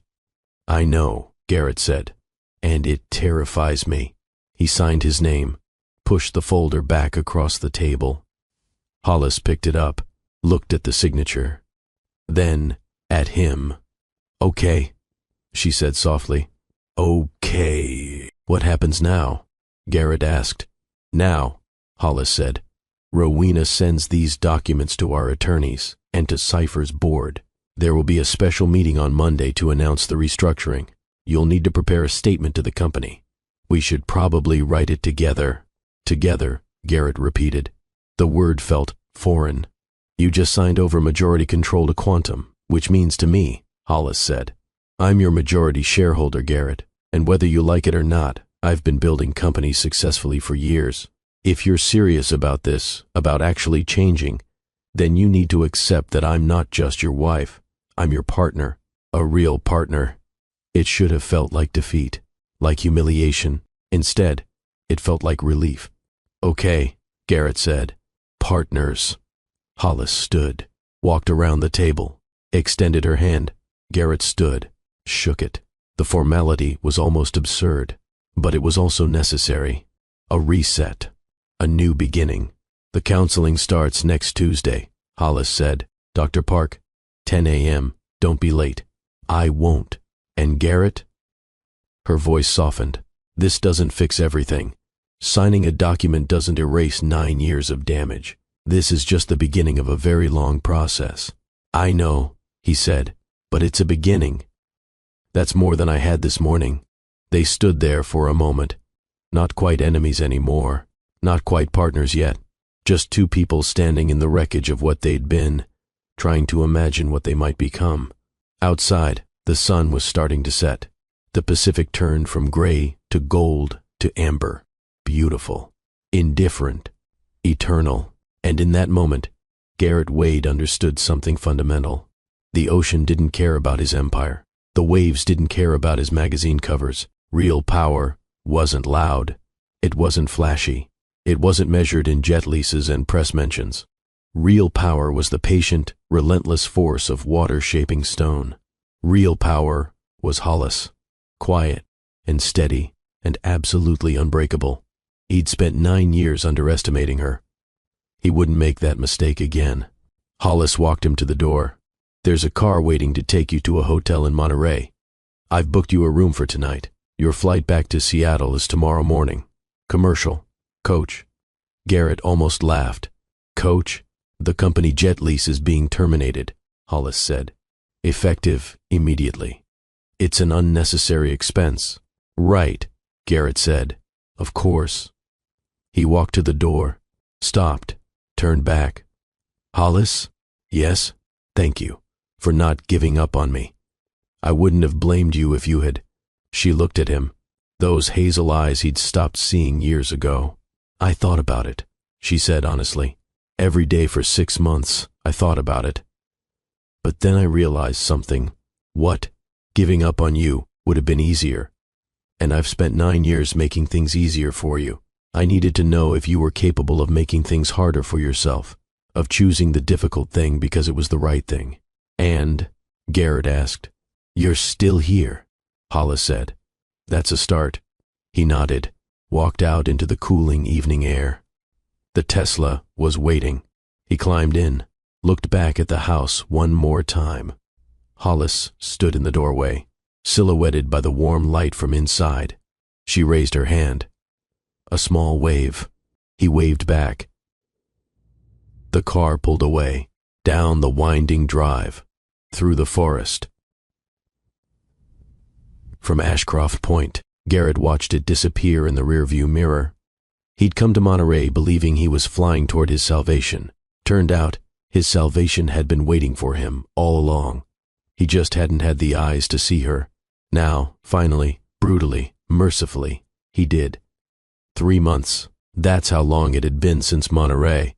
90 days since Garrett Wade signed away his company and his pride. 90 days of therapy sessions and humble pie and learning to live in a guest house that was nicer than most people's actual houses, but still felt like exile. 90 days of becoming someone new, or maybe someone old. The person he'd been before the magazine covers and the private jets convinced him he was special. It was a Tuesday morning in February. Seattle was doing what Seattle does in February. Raining.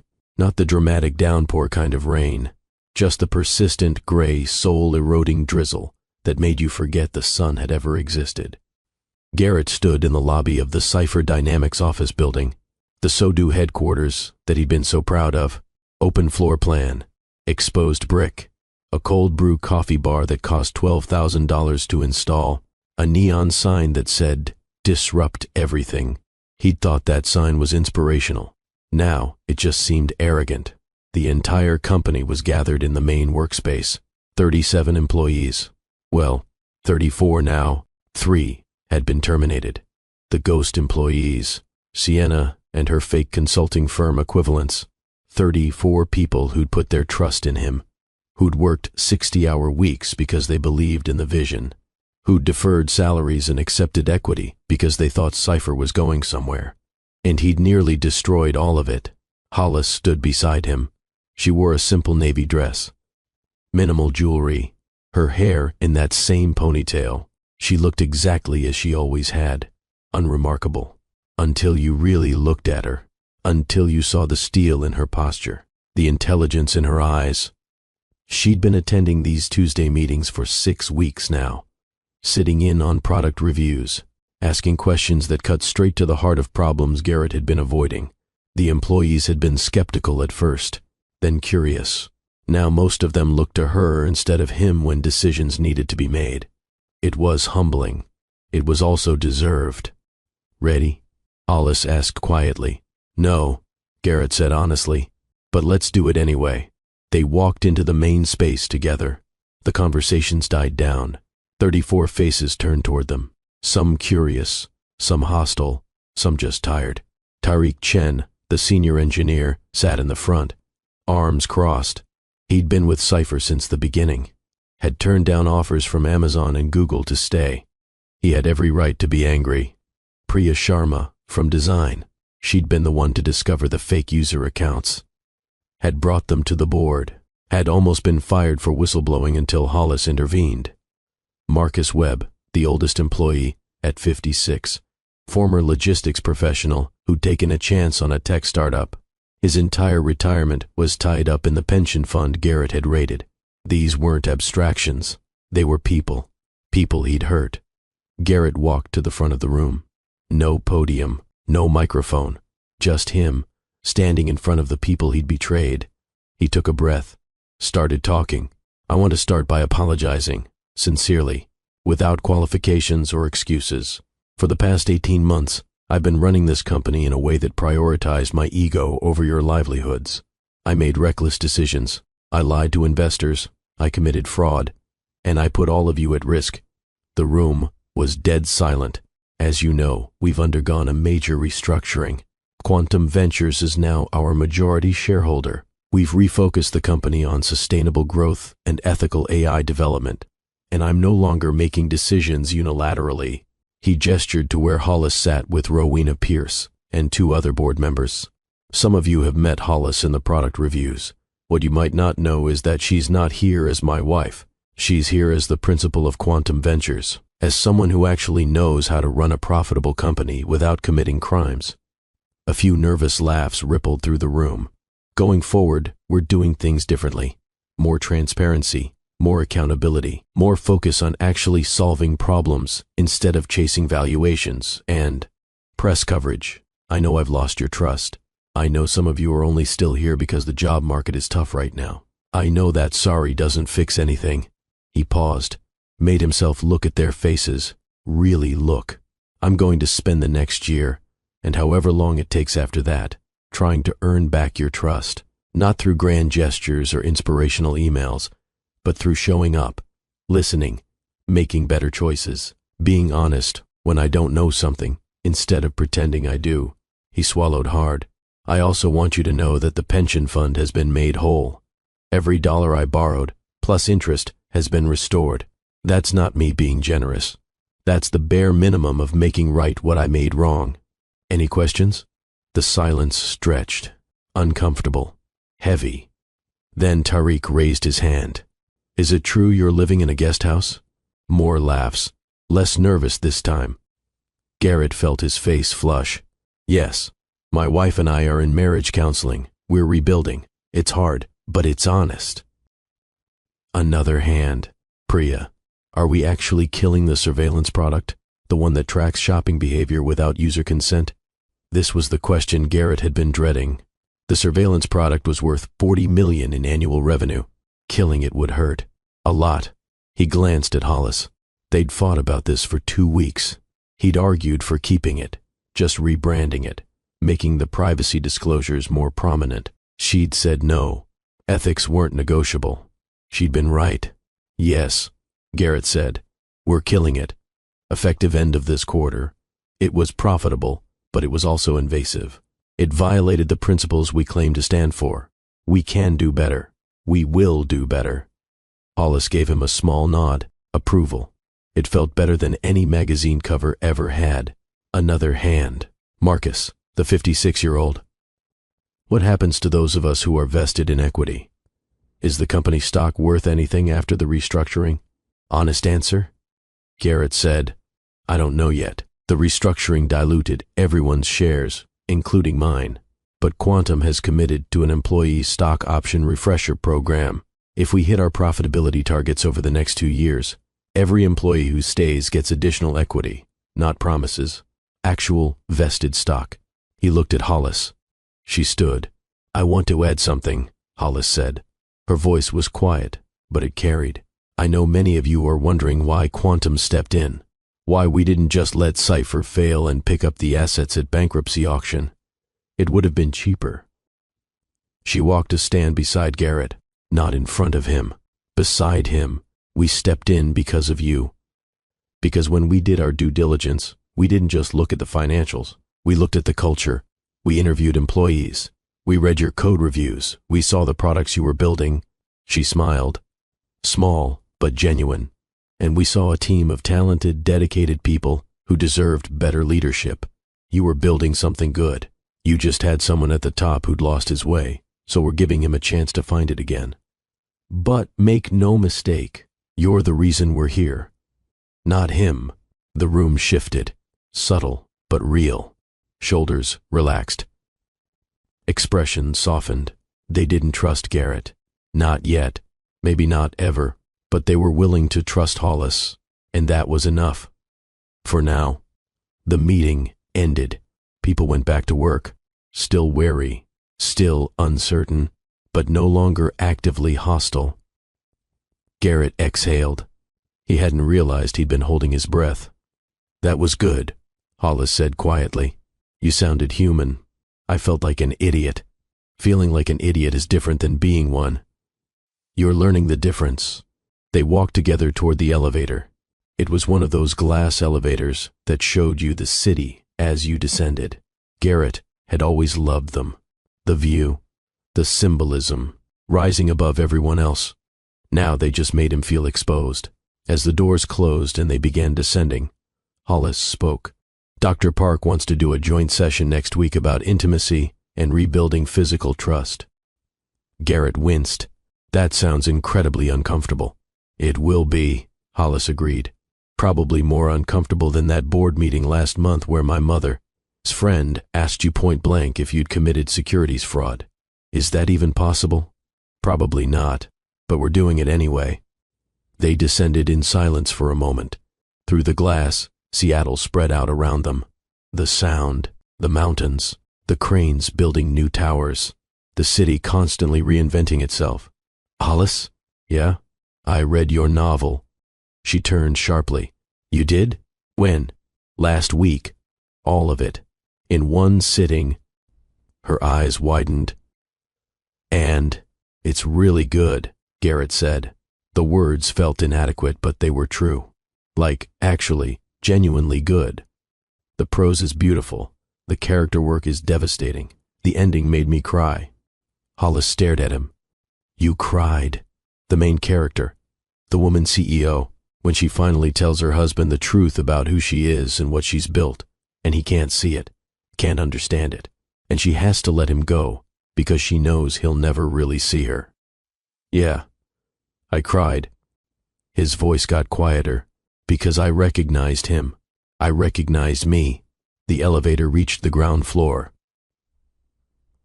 The doors opened, but neither of them moved. "I didn't know if you'd understand what I was trying to say," Hollis said. Her voice was thick with emotion. "I'm starting to," Garrett said. "I'm really, really starting to." They stepped out into the lobby. The rain had intensified.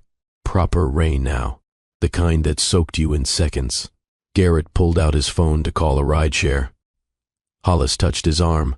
"I'm proud of you," she said quietly, "for what you did up there, for showing up, for being honest." It was such a small thing, 7 words, but Garrett couldn't remember the last time someone had said they were proud of him for something that wasn't about money or press coverage or winning, for something that was just about being a decent human. "I'm proud of you too," he said, "for building something real while I was busy building something hollow, for being patient enough to give me this chance. Don't make me regret it," Hollis said. "I'm trying not to." They stood there for a moment, rain hammering against the glass. Two people who'd been strangers in the same house for years, slowly, painfully, learning to see each other. "I should go," Hollis said.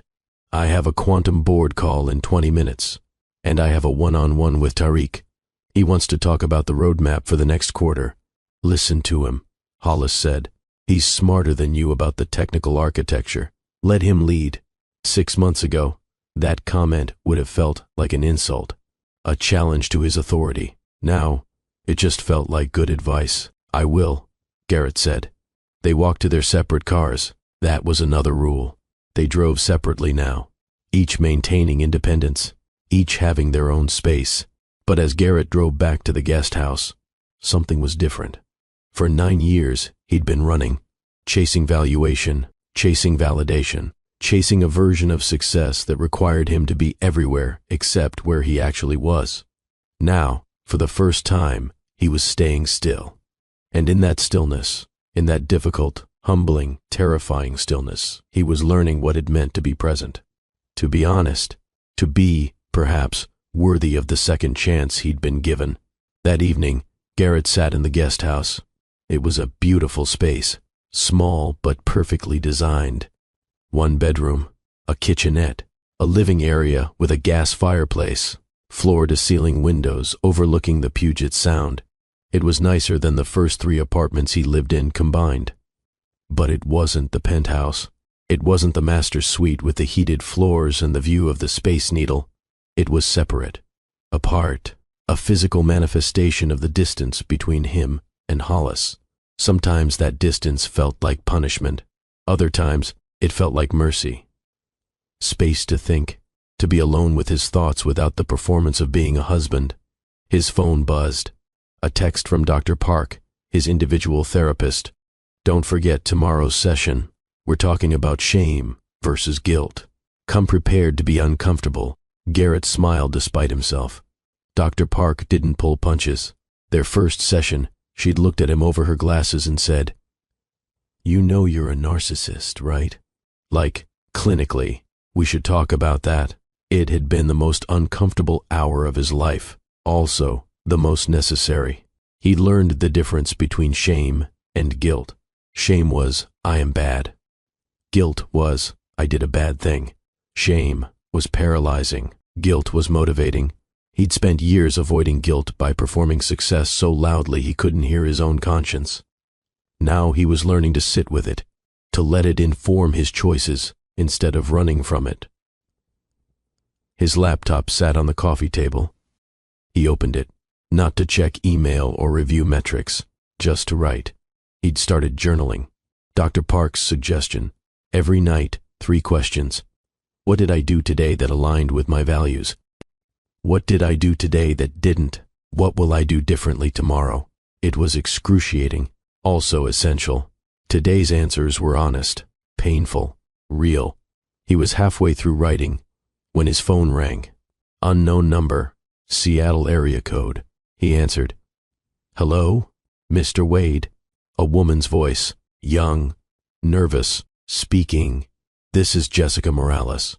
I'm a reporter with the Seattle Times. I'm working on a story about Cipher Dynamics restructuring, and I was hoping to get a comment from you." Garrett's stomach dropped. The press. Of course, eventually, the story would get out. Tech CEO, forced out. Wife takes over. It was too good not to cover. "I'm not interested in giving a comment," Garrett said. His voice was steady, polite. "I understand, but I should tell you, I've spoken with several former employees, including Sienna Cross. She had some interesting things to say about your relationship and her employment at Cipher." Ah, there it was. Sienna, trying to sell her story, trying to control the narrative before it controlled her. "Ms. Morales, I appreciate the call, but I'm not going to comment on personnel matters or my personal life. If you want information about Cipher's restructuring, I'd suggest reaching out to our communications director or to Quantum Ventures directly." "So you're not denying the allegations of fraud, of embezzlement?" Garrett closed his eyes. This was the moment. He could spin it, obfuscate, use the language of corporate non-denial denials. Or he could be honest. "I'm not denying anything," he said quietly. "I made serious mistakes. I hurt people. I'm working to make it right, but I'm not going to litigate that in the press. If you want to write a story about a tech CEO who screwed up, there are about 1,000 of those. Mine isn't special. Goodbye, Ms. Morales." He hung up. His hands were shaking. 60 seconds later, his phone rang again. "Hey, did a reporter just call you?" she asked. "Yeah. Jessica Morales, Seattle Times. She's talked to Sienna. She called me too. I told her no comment and referred her to Rowena. I just told her the truth," Garrett said. "That I made mistakes, that I'm trying to fix them." Then I hung up. Silence on the other end. Then, that was the right call. Was it? I feel like I just lit a match and threw it on gasoline. "Maybe," Hollis said. "Or maybe you just told the truth and trusted that the truth is enough. Either way, we'll deal with it together. That's what partners do." Partners. The word still felt foreign, fragile, but increasingly real. "Okay," Garrett said. "Together." "Get some sleep," Hollis said. "Tomorrow's therapy is going to be rough." "How do you know?" "Because I had a session with Dr. Park this afternoon. He warned me." They said goodnight. Hung up. Garrett sat in the quiet guest house, listening to the rain against the windows. A year ago, a press call like that would have sent him into crisis mode, calling lawyers, crafting statements, trying to control the story. Now he just felt tired and strangely relieved. The truth was coming out. Not his version, not the spin, just the truth. And for the first time in his life, he was going to let it. The next morning's therapy session was, as promised, brutal. Dr. Kenji Park was a man in his early 60s, Japanese-American with kind eyes and absolutely no tolerance for bullshit. His office in Fremont was small, comfortable, 2 chairs, a couch, soft lighting, a box of tissues that got used a lot. Garrett and Hollis sat on opposite ends of the couch, not touching. That was intentional. Dr. Park had said they needed to rebuild physical trust, slowly, intentionally. So, Dr. Park said, settling into his chair, intimacy. Let's talk about it. Do we have to? Garrett asked. Yes, Dr. Park said, because intimacy is the foundation of partnership. And right now, you two have the intimacy of roommates who occasionally make eye contact. That's not fair, Hollis said. We talk more now than we have in years. You talk about business, Dr. Park said, about cipher, about restructuring, about strategies and metrics and board meetings. When's the last time you talked about feelings, about desire, about what you need from each other emotionally? Silence. Right, Dr. Park said. That's what I thought. So here's what we're going to do. I'm going to ask you each some questions. You're going to answer honestly, and the other person is going to listen without interrupting, defending, or explaining. Just listen. Understand? They both nodded. Dr. Park turned to Hollis first. Hollis, tell me what you need from Garrett that you're not getting. Hollis was quiet for a long time. Garrett watched her wrestle with the question, watched her careful composure start to crack. Finally she spoke. I need to feel chosen, not strategically, not because I'm useful or because leaving me would be expensive, but chosen because he actually wants me, values me, sees me. Her voice broke slightly. For 9 years I've felt like a prop in his life, something he acquired because it looked good. I need to feel like a person, like someone he loves, not just someone he's married to. Garrett felt something twist in his chest. He opened his mouth. Dr. Park held up a hand. Just listen, Dr. Park said. Garrett closed his mouth, nodded. Dr. Park turned to him. Garrett, what do you need from Hollis? Garrett hadn't expected that. He'd assumed this session would be about his failures. His needs hadn't seemed relevant. I don't know if I have the right to need anything, he said slowly. I broke this. I'm the one who has to fix it. That's noble, Dr. Park said. It's also avoidance. You're still a person. You still have needs. What are they? Garrett thought about it. Really thought. I need to feel forgiven.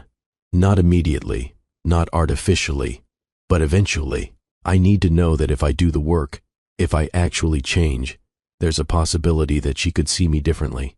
Not as the person who hurt her, but as someone who chose better. He looked at Hollis. I need hope that this isn't just performative punishment, that there's an actual future where we're okay. Hollis's eyes were wet. Dr. Park leaned forward. Here's the truth you both need to hear. Hollis, you can't withhold forgiveness as a form of control. If Garrett does the work, genuinely changes, and you've already decided he's irredeemable, then you're wasting everyone's time. You need to decide if you actually want this marriage to survive. He turned to Garrett. And you need to understand that forgiveness isn't a light switch, it's a process. She's not going to wake up one day and decide you're absolved. You're going to have to earn her trust back piece by piece, day by day, choice by choice. And some days you'll fail. The question is whether you're willing to keep trying anyway. They sat with that, the uncomfortable truth of it. So, here's your homework, Dr. Park said. Once a week you're going to have a date. Not a business meeting, not a therapy debrief, a date. You're going to talk about things that have nothing to do with cipher or quantum or restructuring. Books, movies, memories, dreams, whatever. You're going to remember why you liked each other before all the rest of it. A date, Garrett repeated. A date. And Garrett, you're planning it. Not some fancy restaurant where you throw money at the problem. Something thoughtful, something that shows you've been paying attention to who Hollis actually is. Okay, Garrett said. Hollis, your job is to show up with an open mind, not expecting perfection, just willing to be present. I can do that, Hollis said. Good, Dr. Park said. Now get out of my office and go do something fun. You're both wound so tight you're going to snap. They left the session and stood in the parking lot. Rain had given way to that weak February sun that felt more like a rumor of warmth than actual heat. That was horrible, Garrett said. Completely, Hollis agreed. Want to get coffee? Garrett asked. Not a date, just coffee. Hollis smiled. Small, but real. Sure. They walked to a cafe nearby, ordered drinks, sat by the window, and for 20 minutes, they didn't talk about business, didn't talk about therapy, just talked about the book Hollis was reading, about a documentary Garrett had watched, about nothing and everything. It was the most normal 20 minutes they'd had in years. When they parted ways in the parking lot, Hollis touched his arm. Brief, tentative. This is hard, she said. Yeah, Garrett agreed, but it's not nothing. No, he said. It's definitely not nothing. She got in her car, drove away. Garrett stood in the parking lot, watching her taillights disappear, and felt something he hadn't felt in months. Not hope exactly. Hope felt too big, too fragile, but possibility, the small, quiet possibility that they might actually make it. Before we continue, I need to pause for a second. If you're still here, if you're invested in whether Garrett and Hollis can actually rebuild, if this story is making you think about your own relationships and second chances, do me a favor. Share this video. Send it to someone who needs to hear it. Comment below and tell me, do you believe people can really change? Or is Hollis setting herself up for more heartbreak? I genuinely want to know what you think. And subscribe to Love and Twilights with Dr. Phillips if you haven't already, because we're about to get to the part where Hollis makes a decision that will change everything. Stay with me. The weeks blurred together. February became March. March became April. The Seattle rain persisted, then finally, grudgingly, gave way to those first tentative days of spring. Garrett settled into a rhythm, not the manic performative rhythm of his old life. Something slower, more intentional. Mondays he met with the product team. Actually listened to their ideas instead of talking over them. Tuesdays were all company meetings, transparency sessions where they reviewed financials, discussed challenges, celebrated wins. Wednesdays he worked from home, the guest house, answering emails, reviewing code, doing the actual work he'd avoided for years. Thursdays were therapy days. Individual session with Dr. Park in the morning, couples session in the afternoon. Fridays he spent in one-on-ones with employees, learning their names, their kids' names, what they cared about beyond just work. It was humbling. It was also deeply satisfying in a way that TED Talks and magazine profiles had never been. He was building something real, not the performance of building, actual building. And slowly, incrementally, the company stabilized. The surveillance product was killed. It hurt. 40 million in revenue gone. But 2 clients who'd left came back, said they appreciated the ethical stance, said they wanted to work with a company that valued people over profits. The Pentagon contract finally broke loose from committee, smaller than originally projected, but real, funded, actual money for actual work. Tariq's team shipped a new feature that got written up in TechCrunch, not because of Garrett's PR connections, just because it was genuinely good. The company was becoming what Garrett had always claimed it was: ethical, innovative, real. And through it all, Hollis was there, not hovering, not micromanaging, just present, asking good questions, pushing back when necessary, celebrating the wins. They had their weekly dates. Garrett planned them carefully. A bookstore reading for an author Hollis loved, a cooking class, a hike on a rare sunny day. Nothing expensive, nothing showy, just thoughtful. And slowly, the wall between them started to develop cracks. One evening in mid-April, Garrett got a text from Hollis. "Can you come to the main house tonight? I have something to show you." He drove from the guest house to the main residence. It felt strange. He'd been living 50 yards away for 3 months, but the distance felt like miles. Hollis met him at the door. She looked excited, nervous. Her hair was down. She wore jeans and a sweater, casual in a way she rarely was. "What's going on?" Garrett asked. "Come with me," she said. She led him upstairs, to her office, the room she'd always kept private. He'd been in there maybe twice in 9 years. It was lined with books, floor to ceiling, a massive antique desk that had been her grandmother's, a reading chair by the window, and on the desk, a stack of papers. "My novel," Hollis said. "The agent sent it to publishers last month. I got an offer yesterday." Garrett's eyes widened. "Hollis, that's incredible. Congratulations." "It's not a huge deal," she said quickly. "Small press. Advance is basically nothing, but they love it. They want to publish it next spring." "That's amazing," Garrett said. And he meant it. Not the performative enthusiasm he'd once used. Genuine joy for her accomplishment. Hollis smiled. "Tentative. There's more.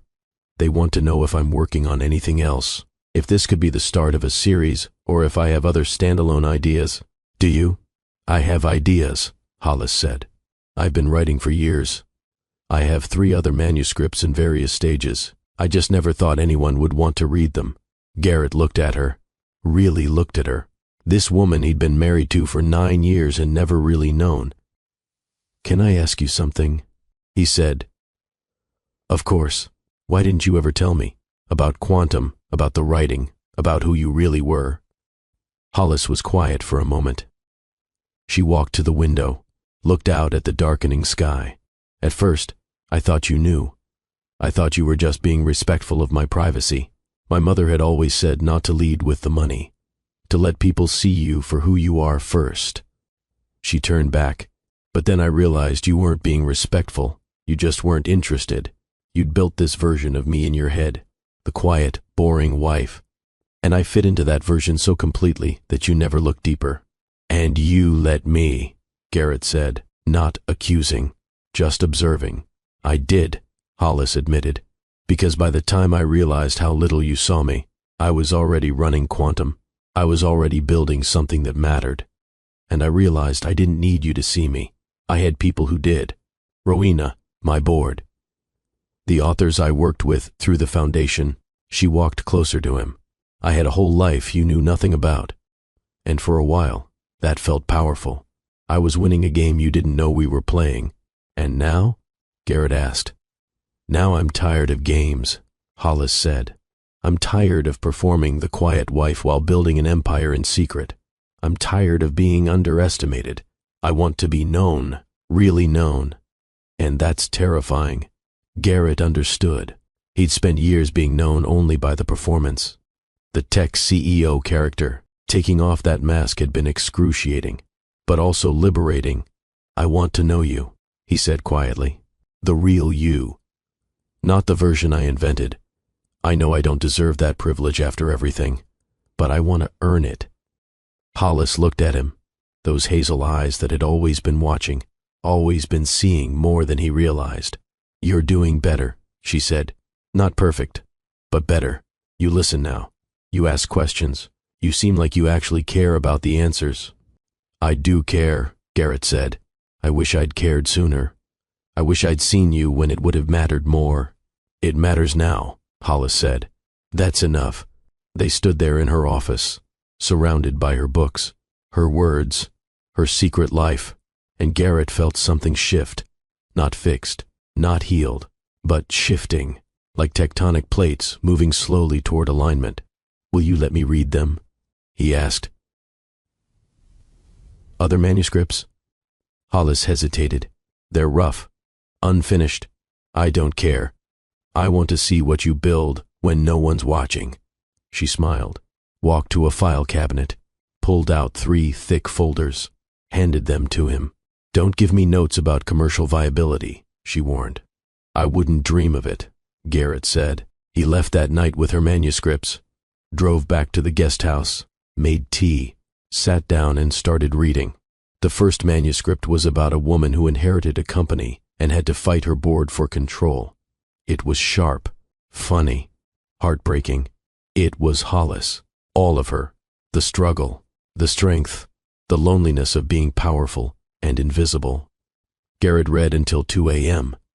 When he finally went to bed, his face was wet. He was crying for her, for the years she'd spent being unseen, for the loneliness of her secret empire, but also for himself, for the beauty he'd missed, for the partnership he'd thrown away because he'd been too arrogant to look past his own reflection. He fell asleep thinking that maybe, just maybe, it wasn't too late.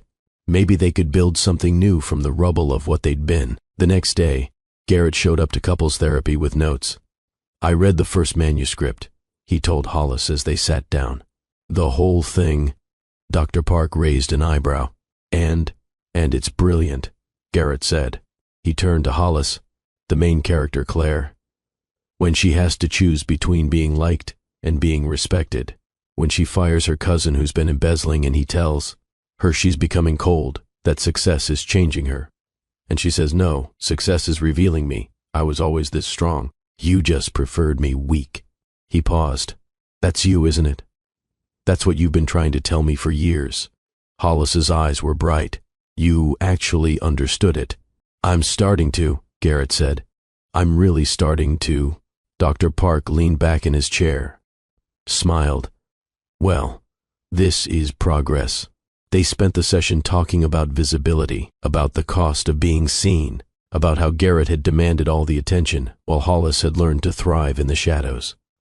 "The question now," Dr. Park said, "is whether you can build a partnership where you're both visible, where her success doesn't threaten yours, where his need for validation doesn't require her to diminish herself." "I don't know," Garrett admitted. "My ego is still huge. I'm working on it, but it's there." "At least you're aware of it now," Dr. Park said. "Awareness is the first step. The second step is choosing differently, even when your ego is screaming." "How do I do that?" Garrett asked. "Practice," Dr. Park said. "Every day, you practice choosing partnership over pride, choosing her visibility over your comfort, choosing honesty over performance. Eventually, it becomes habit, but it takes time." "How much time?" Hollis asked. "The rest of your life," Dr. Park said simply. "This isn't a problem you solve. It's a practice you commit to. The question is whether you're willing." Garrett looked at Hollis. She looked back. "I'm willing," Garrett said. "Me too," Hollis said. "Good," Dr. Park said. "Then, let's keep going." 6 months. That's how long it had been since Monterey. Half a year of therapy and humility and learning to live without the armor of success. It was late September now. Seattle was doing that thing it does in early fall where every day feels like a gift from a capricious god. Warm, clear, the light golden and slanted. Hollis had asked Garrett to meet her at a place she wanted to show him. She'd been mysterious about it. Just sent an address in the Columbia River Gorge and told him to take the day off. He drove east, out of Seattle, through the Cascade foothills, past small towns and roadside fruit stands. The landscape changed. Less rainforest, more high desert. The Columbia River appeared, massive and ancient, carving its way to the Pacific. The address led him to a gravel road, then to a small cedar cabin with floor-to-ceiling windows facing the water. Hollis's car was already there. Garrett parked, got out. The air smelled like pine and river water. The sound of the rapids was constant, soothing. Hollis appeared on the porch. She wore jeans and a flannel shirt. Her hair was down. She looked relaxed in a way he rarely saw. "You made it," she said. "Where are we?" Garrett asked. "My place," Hollis said. "I bought this cabin 6 years ago. This is where I come when I need to remember who I am outside of all the roles. Wife, principal, board member. This is where I'm just Hollis." She walked down the steps. "I've never brought anyone here before, not even my sister. This has always been just mine. Why are you showing me now?" Garrett asked. Hollis smiled. "Because I think you're ready to see it, and because I want to share it with you." They went inside. The cabin was simple but perfect. A wood stove, a worn leather couch, a desk facing the river, bookshelves crammed with paperbacks. It was so completely Hollis that Garrett felt his throat tighten. "This is beautiful," he said. "This is real," Hollis corrected. "Everything else is performance on some level. But here, I don't have to perform." She walked to the kitchen. "Making coffee. I come here once a month. Sometimes more if I'm working on a book. I write better here, think better here." "I can see why," Garrett said. "It's peaceful." They took their coffee out to the deck, sat in Adirondack chairs, watched the river. "I have something to tell you," Hollis said. Garrett's stomach clenched. This was it. The moment she told him it wasn't working, that she'd given him 6 months and it wasn't enough. "Okay," he said. "I've decided to step back from day-to-day operations at Cypher," Hollis said. "Not from the board. I'll stay on as chair. But the daily stuff, I'm handing that to you and Tariq as CO leads." Garrett blinked. "What? Why?" "Because you don't need me hovering anymore," Hollis said. "You've proven you can make ethical choices. You've rebuilt trust with the team. You're actually good at this when you're not sabotaging yourself." She smiled. "And because I want to focus more on quantum and on my writing. The publisher wants 2 more books. I have ideas. I want time to actually write them." "Are you sure?" Garrett asked. "I mean, I appreciate the vote of confidence, but—" "I'm sure," Hollis said. "I'll still be involved, still have final say on major decisions. But I don't need to be in every meeting. You've got this." Garrett felt something unexpected. Not relief, exactly. Something closer to pride. She trusted him. After everything, she trusted him to do the right thing. "Thank you," he said.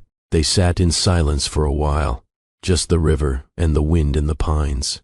Finally, Garrett spoke. "Can I ask you something? Always, when you were planning the Monterey thing, when you were acquiring all my debt and setting up the reveal, were you hoping I'd choose path 2? Or were you expecting me to choose path 1? Hollis was quiet for a long time, watching the water. "Honestly," she said, "I expected path 1. I thought you'd be too proud to accept accountability, that you'd rather blow everything up than admit you needed help. But you gave me the option anyway." "Because I needed to know I tried everything," Hollis said. "I needed to know I gave you every possible chance before I walked away. Otherwise, I'd always wonder."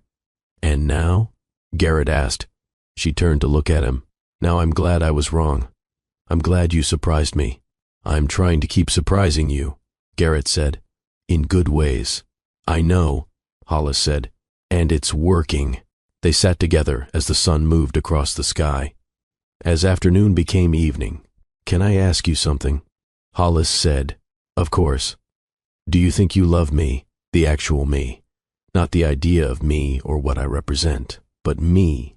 It was the most vulnerable question she'd ever asked him. Garrett thought about it. Really thought. He'd told her he loved her 1,000 times over 9 years. But had he meant it? Had he even known who he was claiming to love? "I think I'm learning to," he said honestly. "I don't know if I ever really loved you before.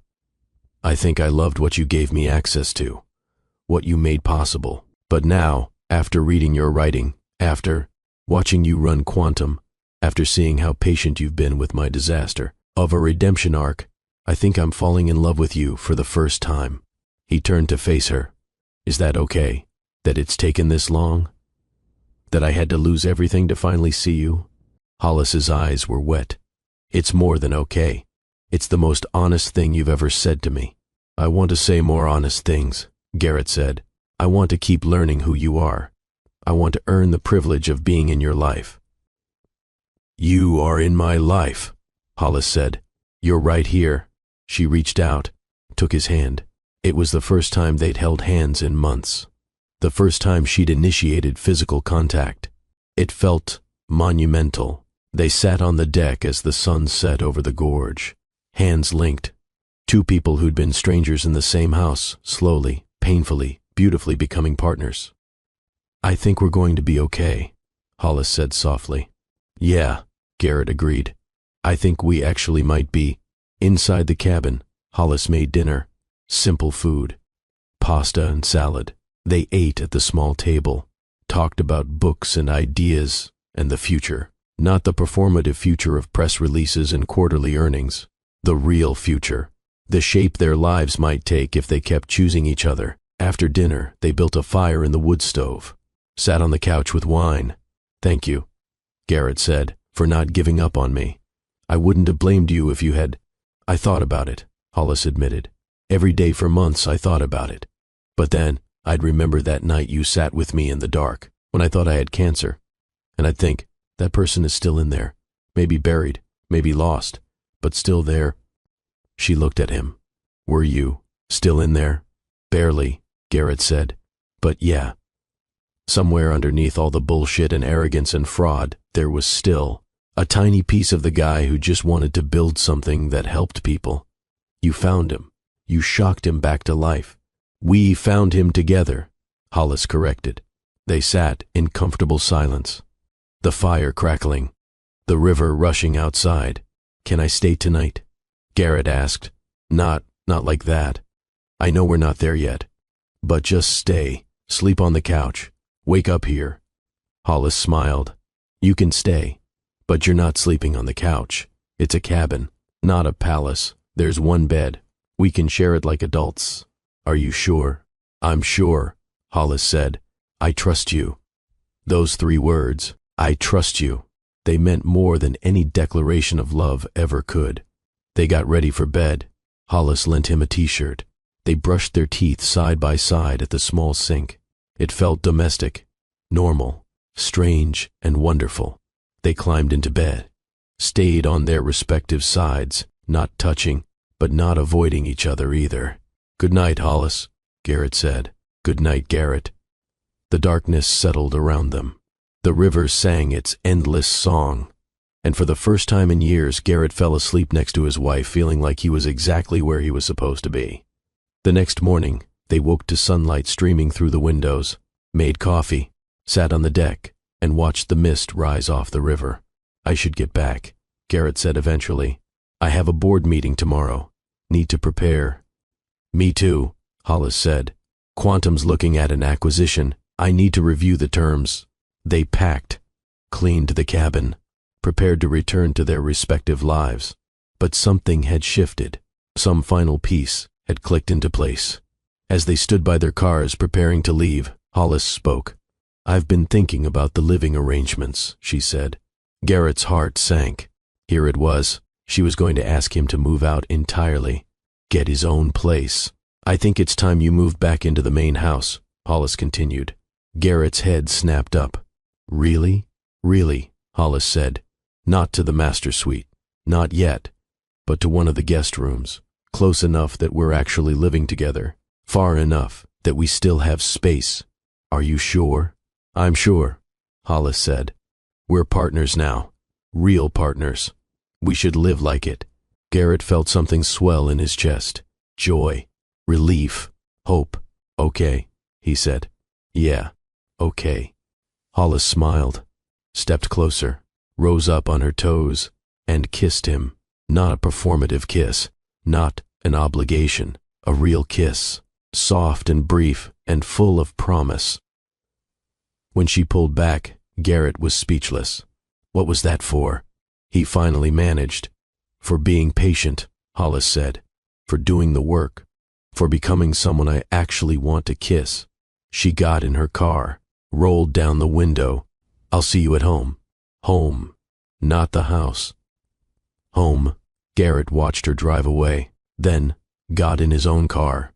As he drove back toward Seattle, he thought about the past 6 months.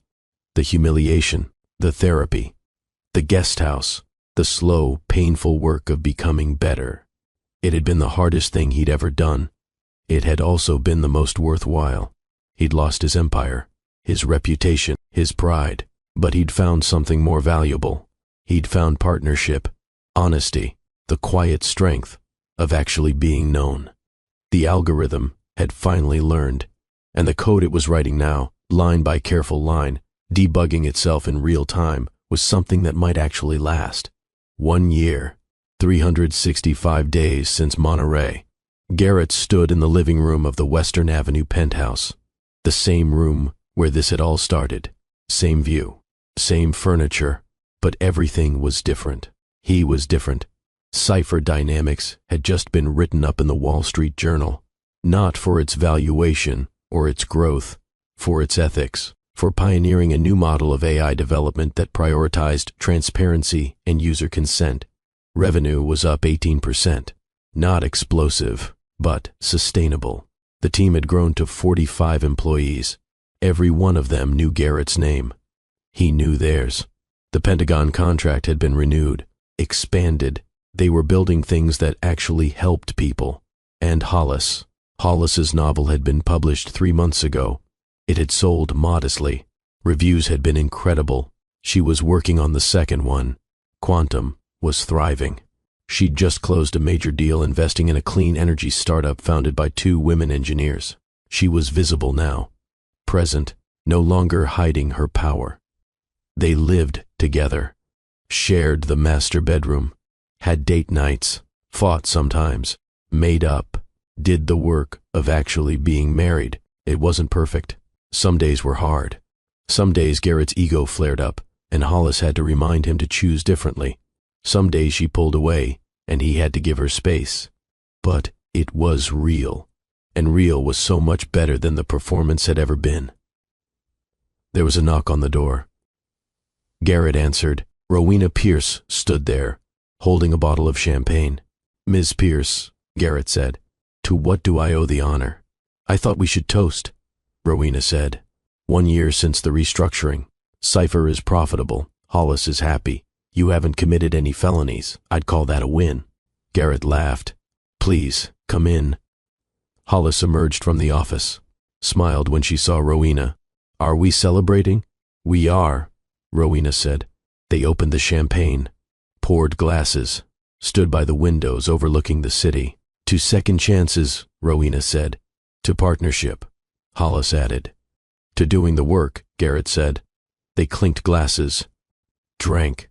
It tasted like victory. Not the loud, flashy kind. The quiet kind. The kind that lasted. After Rowena left, Garrett and Hollis stood together at the window. "Do you ever regret it?" Garrett asked. "Giving me another chance instead of just walking away?" "Sometimes," Hollis said honestly. "When things are hard. When I remember how bad it was. But then I remember moments like that night at the cabin. Or when you read my manuscript and actually understood it. Or when you sit with me and just listen, and I think, no, I made the right choice. I won't waste it," Garrett said. "The chance. I won't waste it." "I know," Hollis said. "You've proven that." They stood in comfortable silence, watching their city, their life. "Hollis? Yeah? I love you. The real you. The brilliant, powerful, patient, complicated you. I love you." She turned, looked at him, really looked at him. "I love you too," she said. "The new you. The honest, humble, still slightly arrogant, but working on it you." They laughed, kissed. Outside, the sun set over Puget Sound. The ferries moved across the water. The city breathed and lived and changed. And inside, 2 people who'd been strangers in the same house stood together. Partners, equals, imperfect, but trying. The algorithm had learned. The code was clean. And the program finally was running as designed. Let me talk to you for a minute. Not as Dr. Phillips the storyteller, but as someone who believes stories matter because they teach us how to live. This story, Garrett and Hollis's story, is about something we all face. The question of whether people can really change. Whether broken things can be repaired. Whether second chances are acts of wisdom or exercises in futility. Here's what I believe. People can change, but only if they choose to. And choosing to change requires something rare and difficult. It requires humility, the willingness to look at yourself honestly and admit you've been wrong, the courage to do the hard work of becoming better even when no one's watching, even when it's uncomfortable, even when your ego is screaming at you to defend yourself. Garrett changed because he chose to, not because Hollis forced him, not because he was trapped. but because he was finally confronted with the truth of who he'd become, and he didn't like it. And rather than make excuses or run away, he stayed. He faced it. He did the work. But here's the other side of that coin. Hollis's choice to give him that opportunity. That was equally brave, maybe braver, because it would have been easier to destroy him, easier to walk away, easier to protect herself by never risking vulnerability again. Instead, she chose the harder path. She chose to believe that the person she'd married might still exist underneath all the arrogance and betrayal. She chose to give him the chance to prove her right, but she did it with boundaries, with accountability, with the clear understanding that second chances aren't blank checks. They're earned slowly, painfully, day by day. So, here's my question for you, and I really want you to think about this. Who in your life have you underestimated? Who have you dismissed as quiet or boring or simple because they didn't demand your attention? Who have you taken for granted because they were patient with you? And on the flip side, if you're the one who screwed up, if you're the one who needs a second chance, are you willing to do the actual work? Not the performance of change, real change, the kind that requires therapy and humility and choosing differently every single day, even when no one's applauding? Because here's the truth. Real power isn't loud. It's not flashy. It's not measured in private jets or magazine covers or how many followers you have. Real power is quiet. It's patient. It's the steady, relentless force of water shaping stone over time. Real power is showing up, doing the work, choosing integrity when shortcuts are available, choosing partnership when ego demands dominance. Real power is Hollis, building an empire in silence, watching and waiting, and refusing to let someone else's blindness define her worth. And real redemption? That's Garrett, stripped of everything he thought made him valuable, forced to confront who he really was, and then choosing, every single day, to become someone better. That's the lesson. That's what this story is really about.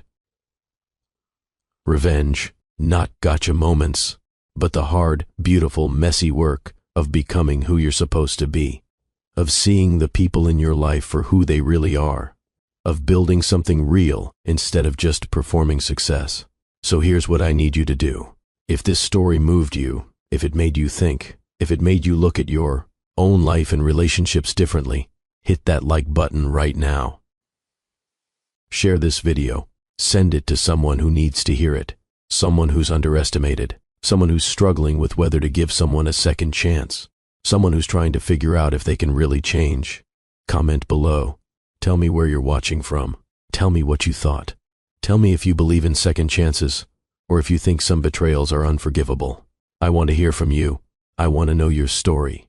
And please, if you haven't already, subscribe to Love and Twilights with Dr. Phillips, because this is what we do here. We tell stories that matter, stories that teach, stories about the consequences of our choices and the possibility of redemption. We're building a community of people who believe in growth, in accountability, in the hard work of becoming better, and I want you to be part of it. I'm Dr. Phillips. Thank you for listening. Thank you for being here. Thank you for caring about stories that ask hard questions and don't settle for easy answers. Until next time, remember this. You are not defined by your worst choices. You're defined by what you do after you make them. You are not diminished by being patient or quiet or kind. Real strength doesn't need to be loud, and you are never too far gone to choose differently. The algorithm can learn. The code can be rewritten, and you, whoever you are, wherever you are, whatever you've done or left undone,